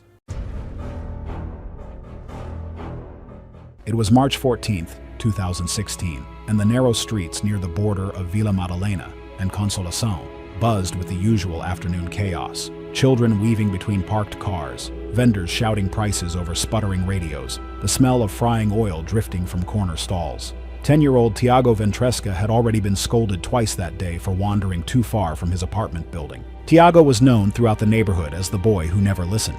His mother, Maria, worked double shifts at a textile factory, leaving him in the care of his elderly grandmother, who struggled to keep up with his boundless curiosity. Local residents mentioned that he had been caught climbing construction scaffolding, chasing stray cats into traffic, and attempting to feed pigeons from third-story window ledges. That afternoon, Tiago had been specifically forbidden from playing near the Oliveira house on Rua Augusta, where a pit bull lived behind a chain-link fence. The dog belonged to Carlos Oliveira, a mechanic who had rescued the animal from a fighting ring 2 years earlier. Despite Carlos's efforts at rehabilitation, Rex remained deeply traumatized and aggressive towards strangers. The neighborhood children had been warned repeatedly to stay away from the property. No secondary fencing or locked gates had been installed, a clear containment failure. Pit bulls possess exceptionally strong jaw muscles and a grip-and-hold bite style that allows them to maintain pressure once they latch on. Originally bred for bull baiting, they exhibit a behavioral trait called gameness, the tendency to continue an attack despite pain or distraction. The warnings had been constant and were later corroborated by neighbor testimony and municipal animal control records. A lady who lived next door to the Oliveiras had personally told Tiago's grandmother about the dangerous dog at least 3 times. Police and municipal animal control records, as well as neighbor testimony, documented at least 2 prior bites to adults who had gotten too close to the fence. Even the local mail carrier had switched to leaving packages at the building entrance rather than approaching the Oliveira gate. That morning, Tiago's grandmother had specifically reminded him about the house with the chain-link fence and made him promise to stay away. She had no realistic way to physically restrain him, but as Tiago played soccer with friends in the narrow street, the ball rolled directly toward the Oliveira property. His friends hung back, remembering their parents' warnings, but they said that Tiago approached the fence. Through the metal links, they could see the dog lying in the shade of a small concrete shelter. The dog appeared calm, almost sleepy in the afternoon heat. Tiago proceeded to climb the fence. The attack began the moment Tiago's sneakers touched the ground inside the fence. Rex moved with explosive speed, covering the 15 feet between his shelter and the intruder in less than 2 seconds. The dog's jaws clamped onto Tiago's neck beneath the jawline, canine teeth tearing into soft tissue. The crushing force collapsed his airway while severing a carotid vessel, causing rapid blood loss and oxygen deprivation. The pit bull's instinctive response was to shake his head violently from side to side, a behavior designed to break the neck of prey animals. Tiago's body was partially lifted off the ground and dragged due to his small size and the dog's strength. Tiago likely lost consciousness within seconds. Severe blood loss and airway obstruction made survival impossible, and despite frantic attempts to intervene, irreversible injuries led to death within minutes. His arms flailed weakly for several seconds before going limp. A woman who had been hanging laundry on her balcony witnessed the entire attack and began screaming for help while fumbling for her cell phone. Other neighbors rushed to the fence, shouting and throwing rocks at the dog, but it maintained its grip. Carlos Oliveira, hearing the commotion from his garage, ran toward the yard with a crowbar, but by the time he reached the scene, Tiago had already lost consciousness. The mechanic struck his own dog repeatedly before finally releasing his hold. Paramedics arrived 6 minutes later to find Tiago lying motionless in a pool of blood, his neck twisted at an unnatural angle. Despite immediate attempts at resuscitation, he was pronounced dead at the scene. The coroner's preliminary report noted massive trauma to the cervical spine, severe crushing injuries to the neck with arterial rupture and airway collapse, and significant damage to the trachea consistent with a large dog attack. The dog was euthanized the following day, and Carlos Oliveira moved away within the month. The community installed higher fences and stricter regulations about dangerous animals, including mandatory registration, muzzling in public, and locked enclosures for aggressive dogs. It was September 2, 2015, on the scrubby outskirts of the Masai Mara in Kenya, behind a budget lodge where kitchen lights cast a harsh rectangle onto bare dirt. Beyond the lit service corridor sat the trash pit, a shallow depression approximately 15 feet across, ringed with bones, plastic, and food waste, fully exposed once cooking ended and staff moved indoors, an area frequently visited by wildlife after dark. Jonel Cruz was 29, a Filipino electrician working aboard a cruise ship, accustomed to months below decks surrounded by engine noise, heat, and diesel fumes. His work involved tracing electrical faults and restoring systems under pressure. Co-workers described him as steady and methodical. This was his first extended vacation in years, assembled from leave days and low-cost bookings. He carried a mid-range phone and a power bank, using the camera in continuous record mode rather than live broadcast to document the trip.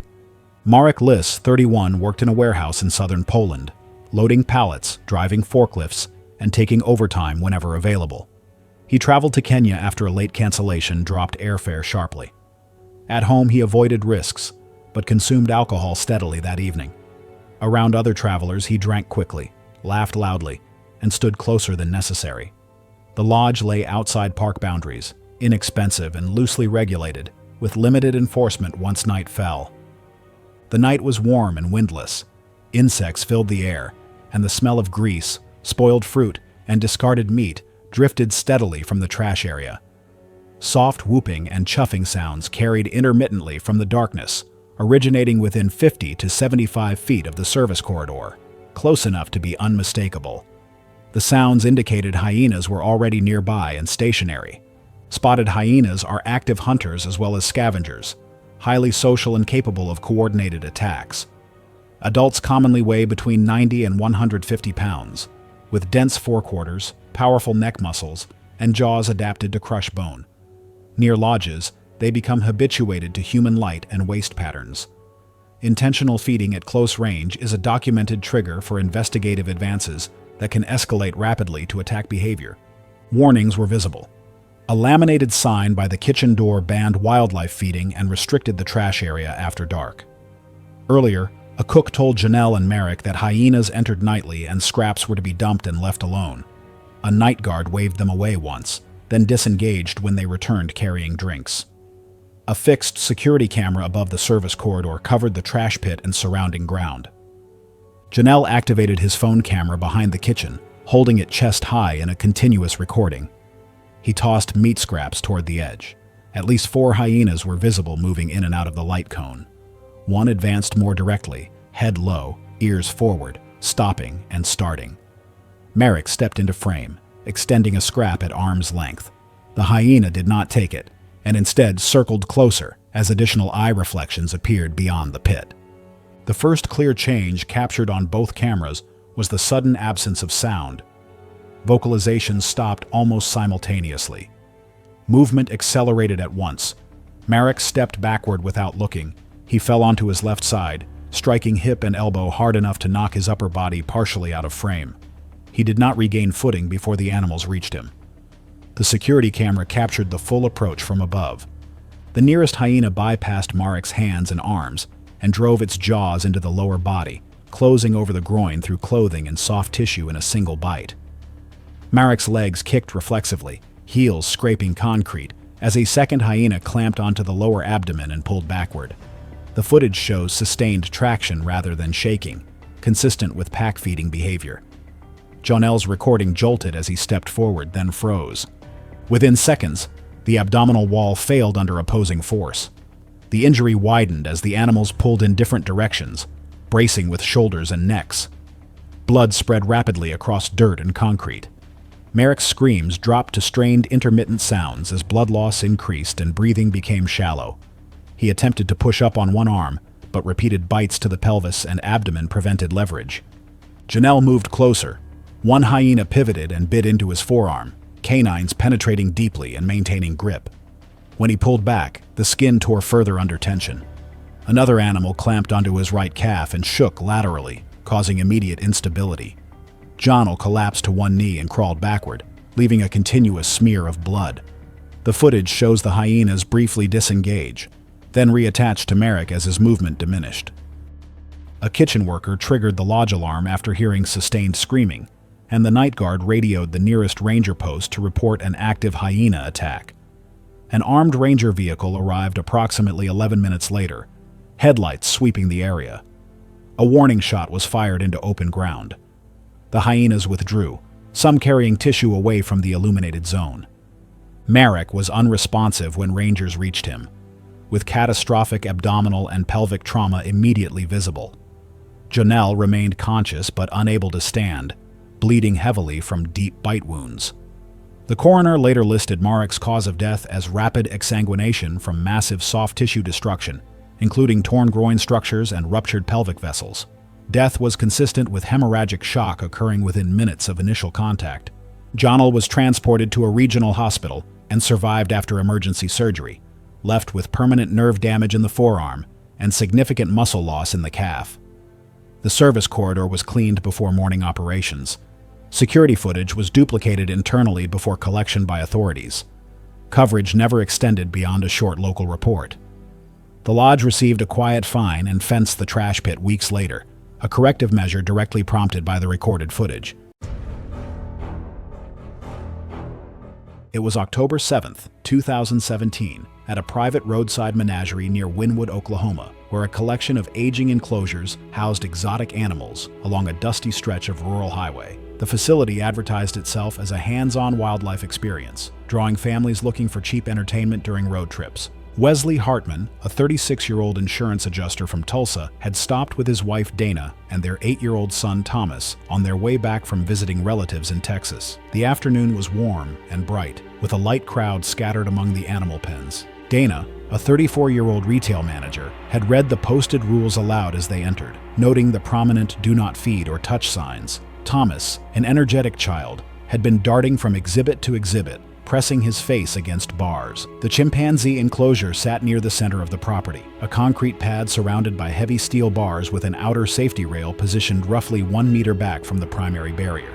The gap between the rail and the bars was narrow, filled with dirt and debris, and clearly marked as off-limits. A keeper named Rick, a 45-year-old attendant who appeared overworked, had reminded visitors twice to stay behind the outer rail. Inside the enclosure, several adult chimpanzees moved restlessly, their vocalizations growing louder as the crowd pressed closer. Rick mentioned that tensions had been high among the males recently. Thomas had been leaning over the outer rail when his sunglasses slipped from his head and fell into the restricted gap, landing on the concrete lip just beneath the bars. Wesley decided to retrieve them quickly. Chimpanzees are among the strongest primates relative to their size, with adult males possessing upper body strength estimated to be 4 to 6 times greater than that of an average human. They have powerful jaws capable of delivering crushing bites, and their canine teeth can grow up to 2 inches long. Chimpanzees are highly intelligent but also unpredictable and can become aggressive without warning, especially in captivity where stress amplifies territorial behaviors. Their grip strength is immense, and once they latch onto a limb, dislodging them is nearly impossible. Chimpanzees have been documented engaging in coordinated attacks, with multiple individuals working together to overpower threats. Wesley stepped over the outer safety rail and leaned into the gap, extending his right arm toward the sunglasses. His fingers brushed the frame just as a large male chimpanzee lunged forward and seized his wrist through the bars. A second chimp grabbed his sleeve near the elbow. The grip was immediate and unbreakable. Wesley tried to pull back, but the chimps yanked his arm hard against the steel bars. His shoulder slammed into the metal, and he lost his footing. Additional chimps joined, their hands and teeth targeting the exposed forearm. The first bite came to the back of his hand, teeth sinking through skin and crushing small bones. A second chimp bit into his forearm, tearing away muscle. Blood began streaming down his arm. Wesley shouted and tried to brace his feet, but the animals pulled with coordinated force, wrenching his arm repeatedly against the bars. His fingers were bitten next, with one chimp clamping down and pulling until skin tore and tendons snapped. Another bite targeted his upper arm, the teeth penetrating deep into tissue. The chimps began a tug of war, each pulling in different directions, causing massive soft tissue damage. Dana screamed for help while shielding Thomas. Rick sprinted over with a hose and sprayed the chimps, but they barely reacted. He grabbed a metal panel and banged it loudly against the enclosure. The noise caused a brief hesitation, but the chimps quickly resumed. Wesley's arm was now covered in blood, with multiple deep lacerations visible. Another keeper arrived with a fire extinguisher and discharged it directly at the chimps. The sudden blast finally forced them to retreat. Bystanders rushed forward and pulled Wesley away from the bars. He collapsed onto the ground, his arm mangled and bleeding profusely. The brachial artery in his upper arm had been severed, and blood poured from the wound in rhythmic spurts. Dana and another visitor applied pressure, but the bleeding was uncontrollable. Wesley's face turned ashen,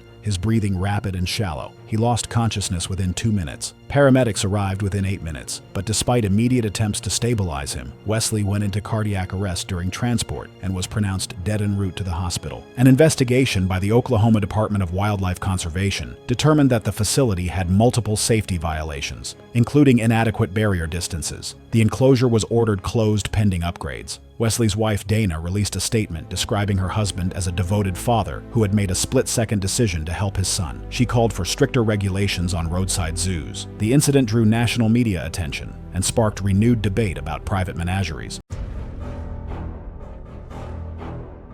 It was September 8, 2016, when the morning air carried the scent of dust and dried vegetation across Zambia's lower Zambezi Valley. The dry season was entering its peak, concentrating wildlife around remaining water sources. For 29-year-old Callum Hendricks, an advertising executive from Sydney, the guided walking safari represented what he believed would be the most authentic experience of his 2-week African holiday. Callum had saved for 18 months to afford the premium safari package, which included 4 nights at an exclusive camp and 2 guided walking safaris. He had participated in 2 previous safaris, in Kenya and South Africa, both conducted entirely from vehicles. Those trips had left him confident that wildlife encounters were predictable and manageable when handled calmly. The walking safari group consisted of 6 tourists, lead ranger Tafadzwa Mwenda, and a tracker. The camp also assigned an armed backup ranger to follow several yards behind the group as rear security. His role was to watch the back trail, manage spacing, and respond if a sudden charge forced the group to split. Mwenda had worked in the valley for 12 years, guiding hundreds of walking safaris without serious incident. During the pre-dawn briefing, he outlined the protocols clearly. Guests were to remain in a single-file formation at all times. No one was to step out of position for any reason. Silence and immediate compliance with hand signals were mandatory. Elephants were identified as the greatest threat in the area, particularly solitary bulls encountered on foot. African elephants are the largest land mammals on Earth, with adult bulls weighing between 10,000 and 13,000 pounds and standing over 11 feet tall at the shoulder. They possess acute hearing capable of detecting ground vibrations and unfamiliar sounds from significant distances. Solitary bulls, especially older animals, are more likely to react aggressively to perceived threats. When an elephant commits to a charge, its speed and mass make escape nearly impossible. Injuries are typically caused by blunt force impact and crushing rather than tusks alone. The group had been walking for just over 2 hours when the trackers spotted a massive bull elephant feeding approximately 60 yards ahead, partially obscured by dense Jesse bush. Mwenda immediately halted the group and directed them behind a termite mound that offered partial concealment. The bull was old and imposing, with long, downward curving tusks and visible temporal gland discharge, suggesting an elevated hormonal state. The group remained still as the elephant fed, stripping bark from a dead tree. Several minutes passed without incident. Mwenda signaled for the group to begin a slow, silent retreat away from the animal's feeding path. Callum, positioned in the middle of the group, hesitated. He believed the distance was safe and that retreating was unnecessary. As the others began stepping backward, he took 2 steps forward instead, attempting to get a closer look at the elephant's size. The movement placed him fully outside the protective alignment of the group. Mwenda immediately moved toward Callum to pull him back, but before he could reach him, Callum shifted his weight again. His boot scraped against a buried root, producing a sharp cracking sound that carried through the still air. The elephant reacted instantly. His head snapped up, ears spreading wide as his trunk rose to test the air. He turned toward the sound and fixed on the exposed figure standing apart from the group. The bull initiated a mock charge, surging forward approximately 15 yards before stopping abruptly. His ears remained flared, trunk curled, body squared toward Callum. The display was a final warning. Experienced guides are trained to read that distinction. A mock charge is designed to intimidate and drive a perceived threat away without physical contact. The elephant will often stop short, testing whether the intruder retreats. Compliance typically ends the encounter, but failure to yield can escalate the behavior instantly. By remaining exposed and stationary, Callum unintentionally removed the outcome the bull was attempting to achieve. In elephant behavior, when a warning fails, the next step is not negotiation, it is force. Most of the group continued backing away. Callum remained standing, frozen in place and fully visible. When the elephant advanced again, the charge was immediate and committed. The ground shook as several tons of mass accelerated forward. Mwenda raised his point, .458, and fired at the elephant's chest, but the angle was narrow with Callum directly in the charge path. At that speed and distance, there was no opportunity for a second shot. The elephant reached Callum in seconds. The impact of the bull's head struck him squarely in the torso, launching him backward nearly 10 feet. He hit the ground hard and attempted to move, but the elephant was already repositioning. One massive front foot came down across Callum's lower body, crushing his legs and pelvis beneath its full weight. The elephant paused briefly, assessing whether the threat had been neutralized. Mwenda fired again, this time striking the ground directly in front of the bull. The concussive blast and dirt spray caused the animal to flinch. He turned away and retreated back into the Jesse bush, the encounter over. Callum lost consciousness almost immediately from the impact and crushing injuries. Emergency radio calls were relayed to the nearest airstrip, but the camp's remote position deep in the lower Zambezi meant the evacuation helicopter did not arrive for over 2 hours. Callum died before the helicopter reached the clearing, the combination of massive internal trauma and blood loss overwhelming the limited field treatment available. The investigation concluded that he had violated multiple safety protocols by leaving his designated position and advancing toward the elephant on foot. the safari operator issued revised briefings, emphasizing that walking safaris require absolute obedience to ranger instructions at all times. It was October 14, 2017, when the autumn leaves of downtown Asheville painted Pack Square in brilliant oranges and reds, the same colors that would soon stain the pavement as Derek Katz made the final mistake of his 37 years. Derek was a man who had built his reputation on never backing down from anything. As a construction foreman for Mountain Ridge Development, he was known for taking on the most dangerous jobs, scaling half-finished high-rises without safety harnesses, working with heavy machinery in conditions that made other workers nervous. He had moved to Asheville from Detroit 5 years earlier, seeking the outdoor lifestyle. That particular Saturday, Derek had come to the farmer's market to meet his girlfriend, who sold handmade jewelry at a booth near the courthouse. When the bear first appeared at the edge of the square, most vendors and shoppers began backing away slowly, following the shouted instructions of an off-duty park ranger who happened to be browsing the vegetable stands. Black bears, despite their fearsome reputation, are generally timid creatures that avoid human contact. Adult males can weigh up to 600 pounds and run at speeds of 30 miles per hour, though they are generally timid and avoid humans. Bears habituated to human food sources can be unpredictable and dangerous. Their powerful jaws can exert 800 pounds of pressure per square inch, and their claws, designed for climbing and digging, can inflict devastating wounds. The female park ranger immediately began directing people to move away from the bear while calling for backup on her radio. She shouted warnings about maintaining distance and not making sudden movements. Several vendors began securing their food displays, knowing that the bear was likely attracted by the smell of fresh bread, honey, and produce. The bear, a young male estimated at around 250 pounds, moved slowly through the square, occasionally stopping to investigate overturned trash cans. The park ranger said that she noticed the bear's relaxed posture and lack of aggressive signals. She estimated that if people maintained their distance, the bear would likely wander back toward the wooded areas surrounding downtown within minutes. Derek, however, saw an opportunity rather than a danger. As the crowd retreated, he stepped forward, ignoring the ranger's direct orders to stay back. He announced loudly that he knew how to handle bears, that this was just a small one, and that everyone was overreacting. The bear, now about 30 feet away, looked up from a spilled container of apple cider, making brief eye contact with Derek before returning to its investigation. The ranger shouted specifically at Derek to stop moving toward the animal, explaining that bears could charge without warning. Other bystanders joined in the warnings, but Derek waved them off dismissively. What happened next unfolded with shocking speed. He walked steadily toward the bear, speaking to it in what he apparently believed was a calming tone. The bear likely perceived his approach as an immediate threat. When the animal finally looked up, its body language shifted immediately, ears flattening against its head, a clear warning sign. The bear rose slightly on its hind legs, another defensive posture that Derek misinterpreted as curiosity rather than the threat assessment it actually was. Derek reached out and placed both hands on the bear's back, apparently attempting to guide it toward the tree line. The bear responded with rapid, forceful bites and short raking motions designed to repel a perceived threat. Its massive head swung toward Derek's extended arm, and the animal's jaws clamped down with crushing force, breaking bones and tearing muscle tissue. Derek's scream cut through the air as the bear's teeth punctured through muscle. The bear responded instantly, delivering a rapid defensive burst of bites and raking strikes lasting only seconds.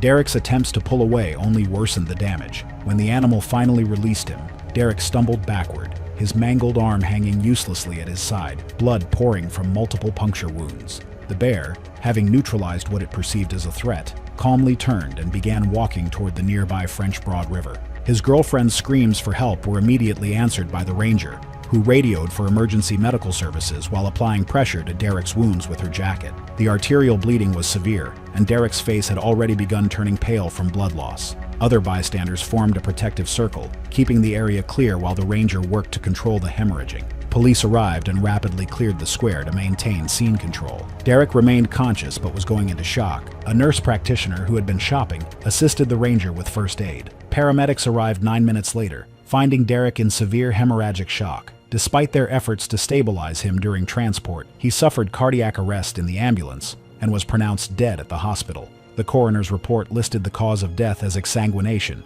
due to severe vascular damage and tissue destruction, leading to uncontrolled hemorrhage. With contributing factors of shock and cardiac arrest, The bear was later euthanized due to human fatality involvement. His family, embarrassed by the circumstances and his public disregard for safety warnings, requested that no memorial service be held and declined all media interviews.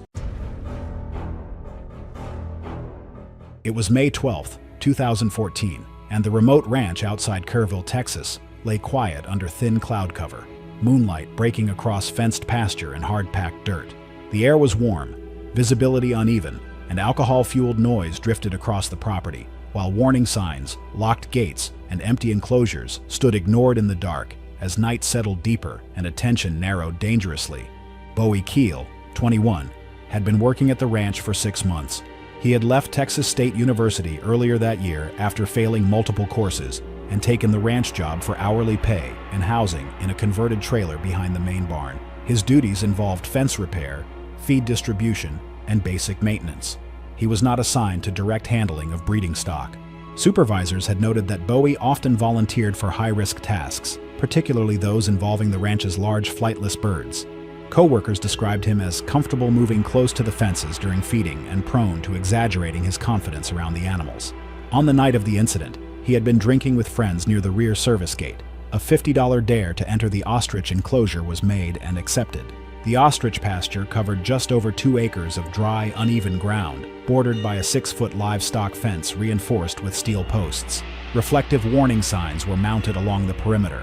No entry, breeding males, authorized staff only.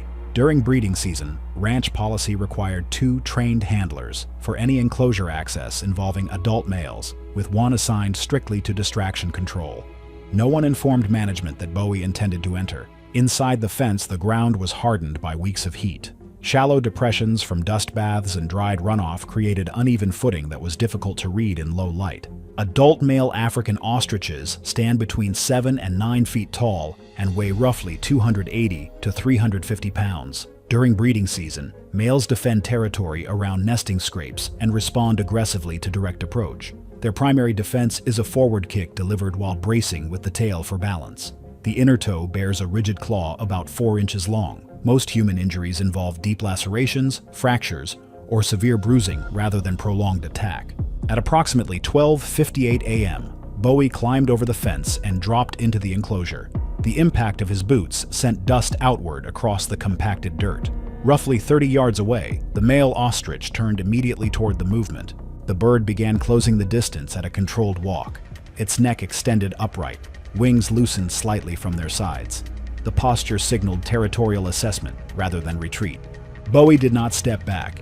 He advanced across the uneven ground, adjusting his footing as his boots struck hardened ridges. He removed his cowboy hat and waved it once at chest height, creating a broad lateral motion. At approximately 8 to 10 feet, the ostrich stopped. It shifted its weight and lowered its center of gravity, tail pressing firmly into the dirt for balance. Bowie stepped forward again, reducing the distance to within several feet. The response was immediate. The ostrich leaned forward briefly, using its forelimbs to stabilize contact range, then drove one hind leg forward in a full extension. The kick landed high on Bowie's right inner thigh. The force came from both the muscular leg and the bird's body weight behind it. The claw tore through denim and soft tissue as the blunt portion of the foot delivered impact. Bowie was thrown backward onto the hard-packed ground. The ostrich disengaged at once and stepped several paces away, maintaining an upright posture but not pursuing. The claw had penetrated the medial thigh near the groin crease, severing the femoral artery. Blood loss began immediately as a heavy, continuous flow. Bowie rolled onto his side and pressed both hands against the wound, but effective compression in that location is difficult without precise placement. Within seconds, blood saturated his clothing and pooled beneath him. He attempted to sit upright but became pale and unsteady. Less than a minute after the strike, his movements slowed significantly as rapid blood loss reduced circulating volume. The ostrich remained several yards away, pacing near the fence line. Once Bowie ceased advancing, the bird did not re-engage. Emergency services were contacted at 1:02 a.m. Responders arrived approximately 20 minutes later and found Bowie unresponsive with no detectable pulse. Resuscitation efforts were unsuccessful. The county medical examiner documented a deep penetrating laceration to the right medial thigh with complete transection of the femoral artery, extensive surrounding soft tissue damage, and fatal hemorrhage. The cause of death was listed as exsanguination due to vascular injury from an ostrich strike. Investigators concluded that unauthorized entry into the enclosure pressure and direct provocation during breeding season were primary contributing factors. The ostrich was not euthanized, but relocated to a restricted enclosure with reinforced barriers. The ranch suspended limited public access later that year and was sold months afterward. Within the local ranching community, the incident was cited as a preventable fatality involving alcohol, policy violation, and a territorial animal responding with a single defensive strike. That night in Texas went viral because the mistake was loud, fast, and obvious on camera. It was July 21, 2017, on the lower Zambezi River in Zambia. The water ran high and opaque, swollen by seasonal flow and crowded with submerged sandbars, drifting reeds, and unseen channels beneath the surface. The air was heavy and still, broken only by insects and the slow movement of the river, a place where large animals held territory just below the waterline, and visibility ended inches beneath the surface. Sitting inside the canoe was Naledi Kojo, 34 years old, an administrative supervisor at a public secondary school outside Accra. Her work involved schedules, procurement paperwork, and disciplinary documentation, and co-workers described her as methodical and rule-focused. This was her first vacation outside West Africa, paid for over several years of savings, and taken after her children reached an age where extended travel was feasible. She traveled with her husband, Kwame, an electrical technician, and their 2 children, ages 9 and 11. Their itinerary avoided activities labeled high risk, with no walking safaris or night drives. The river canoe excursion was presented as routine and controlled, following established routes used daily. The launch briefing emphasized observation only, and nearby tourist boats were visible along the same stretch of river. The lower Zambezi that morning was flat, with slow surface movement masking depth and submerged channels, reflecting a pale sky with no visible current markers. Hippopotamuses are not passive river animals. Adults commonly weigh between 3,000 and 4,000 pounds, can run faster than a human over short distances on land, and are responsible for more fatal encounters in Africa than any other large mammal. They defend submerged pathways and pod zones aggressively, and attack by surging upward from depth, using their jaws to crush rather than tear. The mouth can open nearly 5 feet wide, and the canines can exceed 20 inches. Light recreational watercraft offers no resistance to this force. There were visible warnings, captured in sequence on camera. A launch sign showing a hippo silhouette crossed by a red slash appeared in the opening frames, and earlier footage showed the guide redirecting another canoe that drifted too close to a pod downstream. Naledi noted hippos submerging one by one and asked about the behavior. The guide replied without turning, saying they were moving away. The canoe continued forward on residual glide. The water surface flattened abruptly, a change visible on camera within seconds. Reflected light vanished as ripples collapsed into a dull, uniform plane. No bubbles or wake appeared. The children leaned into frame as the guide lifted his paddle briefly, paused, then lowered it again. The hippopotamus breached directly beneath the canoe, entering the frame from below with no lateral approach. The head rose vertically, jaws opening as it broke the surface. The lower mandible contacted the underside of the hull first, lifting it, while the upper jaw closed through the canoe's centerline.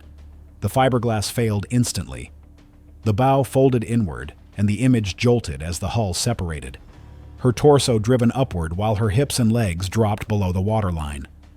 The jaws closed once, producing a dense, compressed impact sound, consistent with bone and hull failure. Naledi's upper body was thrown forward and landed face down on the surface, motionless, while the lower half disappeared immediately as the animal submerged. There was no visible thrashing, and her arms remained slack. As the canoe collapsed, the footage shows her upper torso drifting and slowly rotating.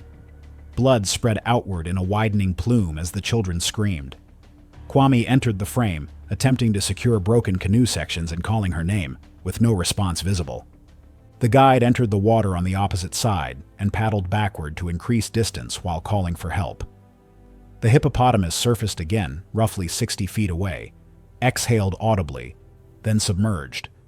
The camera recorded uninterrupted until the battery failed 12 minutes later, including the children's transfer to another canoe, and the guide pushing Naledi's remains away from the boats to prevent further contact. The guide radioed base immediately.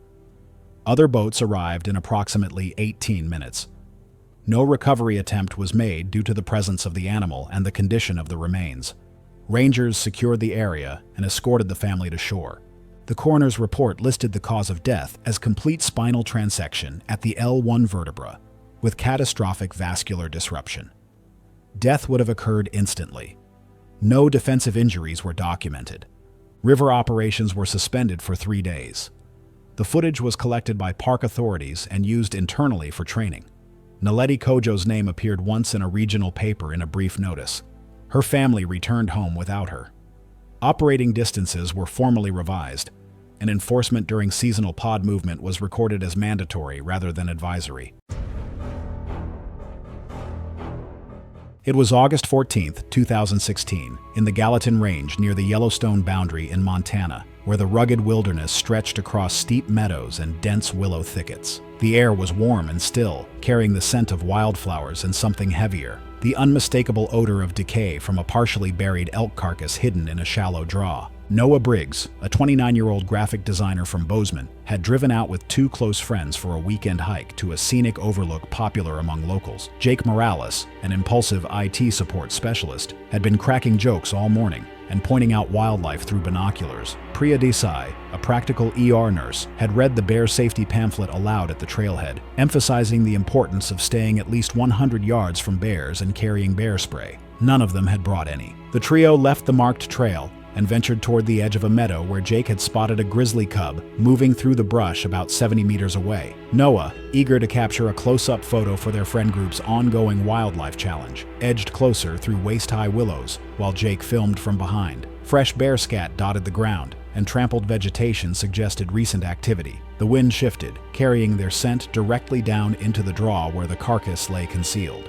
Warning signs at the trailhead had been clear about recent bear activity in the area, but the group had dismissed them in their excitement. The meadow sloped gently toward dense brush, and visibility dropped sharply where willows grew thick. Noah moved slowly, pausing to frame his shot, unaware he was positioning himself directly between the cub and its mother. Grizzly bears are among North America's most powerful predators, with adult females weighing between 300 and 450 pounds and possessing immense strength capable of overturning boulders and tearing through logs. Sows with cubs are especially defensive, perceiving any close approach as a direct threat to their offspring. They rely on surprise and overwhelming force to neutralize danger, often launching explosive charges that cover ground at speeds exceeding 30 miles per hour. Their jaws can exert over 1,000 pounds of pressure per square inch, easily crushing bone. Grizzlies also have a highly developed sense of smell and fiercely guard food sources. The combination of a cub, a carcass, and an approaching human created the most dangerous scenario possible in bear country.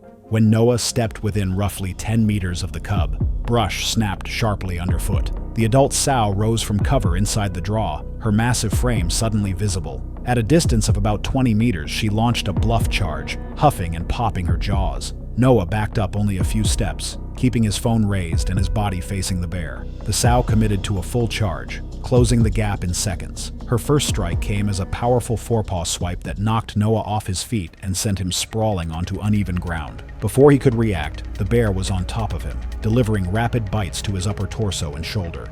The entire attack lasted less than 20 seconds, a violent, chaotic blur consistent with a defensive sow reacting to a perceived threat to her cub. Such encounters are not prolonged hunts, but explosive bursts of force intended to neutralize danger as quickly as possible. Her claws raked across his chest, tearing through fabric and flesh with devastating efficiency. Deep lacerations opened across his ribcage, exposing muscle and bone. She pinned him briefly with her weight, then broke contact and circled. As Noah struggled to rise to his hands and knees, the sow charged again. This time, her jaws clamped onto his neck, crushing vertebrae and severing major blood vessels. A second bite targeted his chest, puncturing the thoracic cavity and causing massive internal hemorrhaging. Her teeth penetrated deep, collapsing a lung.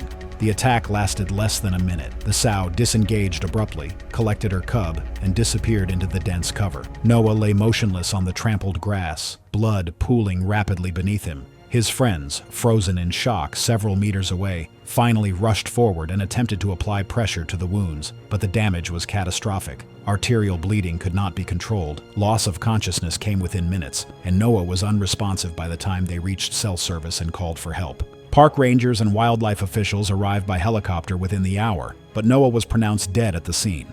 An investigation by Montana Fish, Wildlife and Parks confirmed that the attack was defensive in nature, triggered by the close proximity to the cub and the nearby carcass. Rangers noted the absence of bear spray among the hikers as a major preventable factor. The substance has proven effective even during surprise encounters when deployed quickly. The sow was not pursued or destroyed, as her behavior was consistent with natural maternal defense. Biologists noted that the presence of the elk carcass had likely kept the bear family in the immediate area, heightening the sow's protective instincts. Noah's family released a brief statement expressing their grief and urging others to respect wildlife distances and carry bear spray in grizzly country. His parents described him as adventurous and kind, someone who loved the outdoors but had underestimated the risks that day. The incident drew widespread attention on social media, with outdoor safety advocates using it as a cautionary example of the dangers posed by ignoring posted guidelines and approaching wild animals for photographs. Local hiking groups organized memorial hikes in Noah's honor and distributed bear safety information at trailheads throughout the region. Thanks for watching. Want to watch more? Click on your screen now.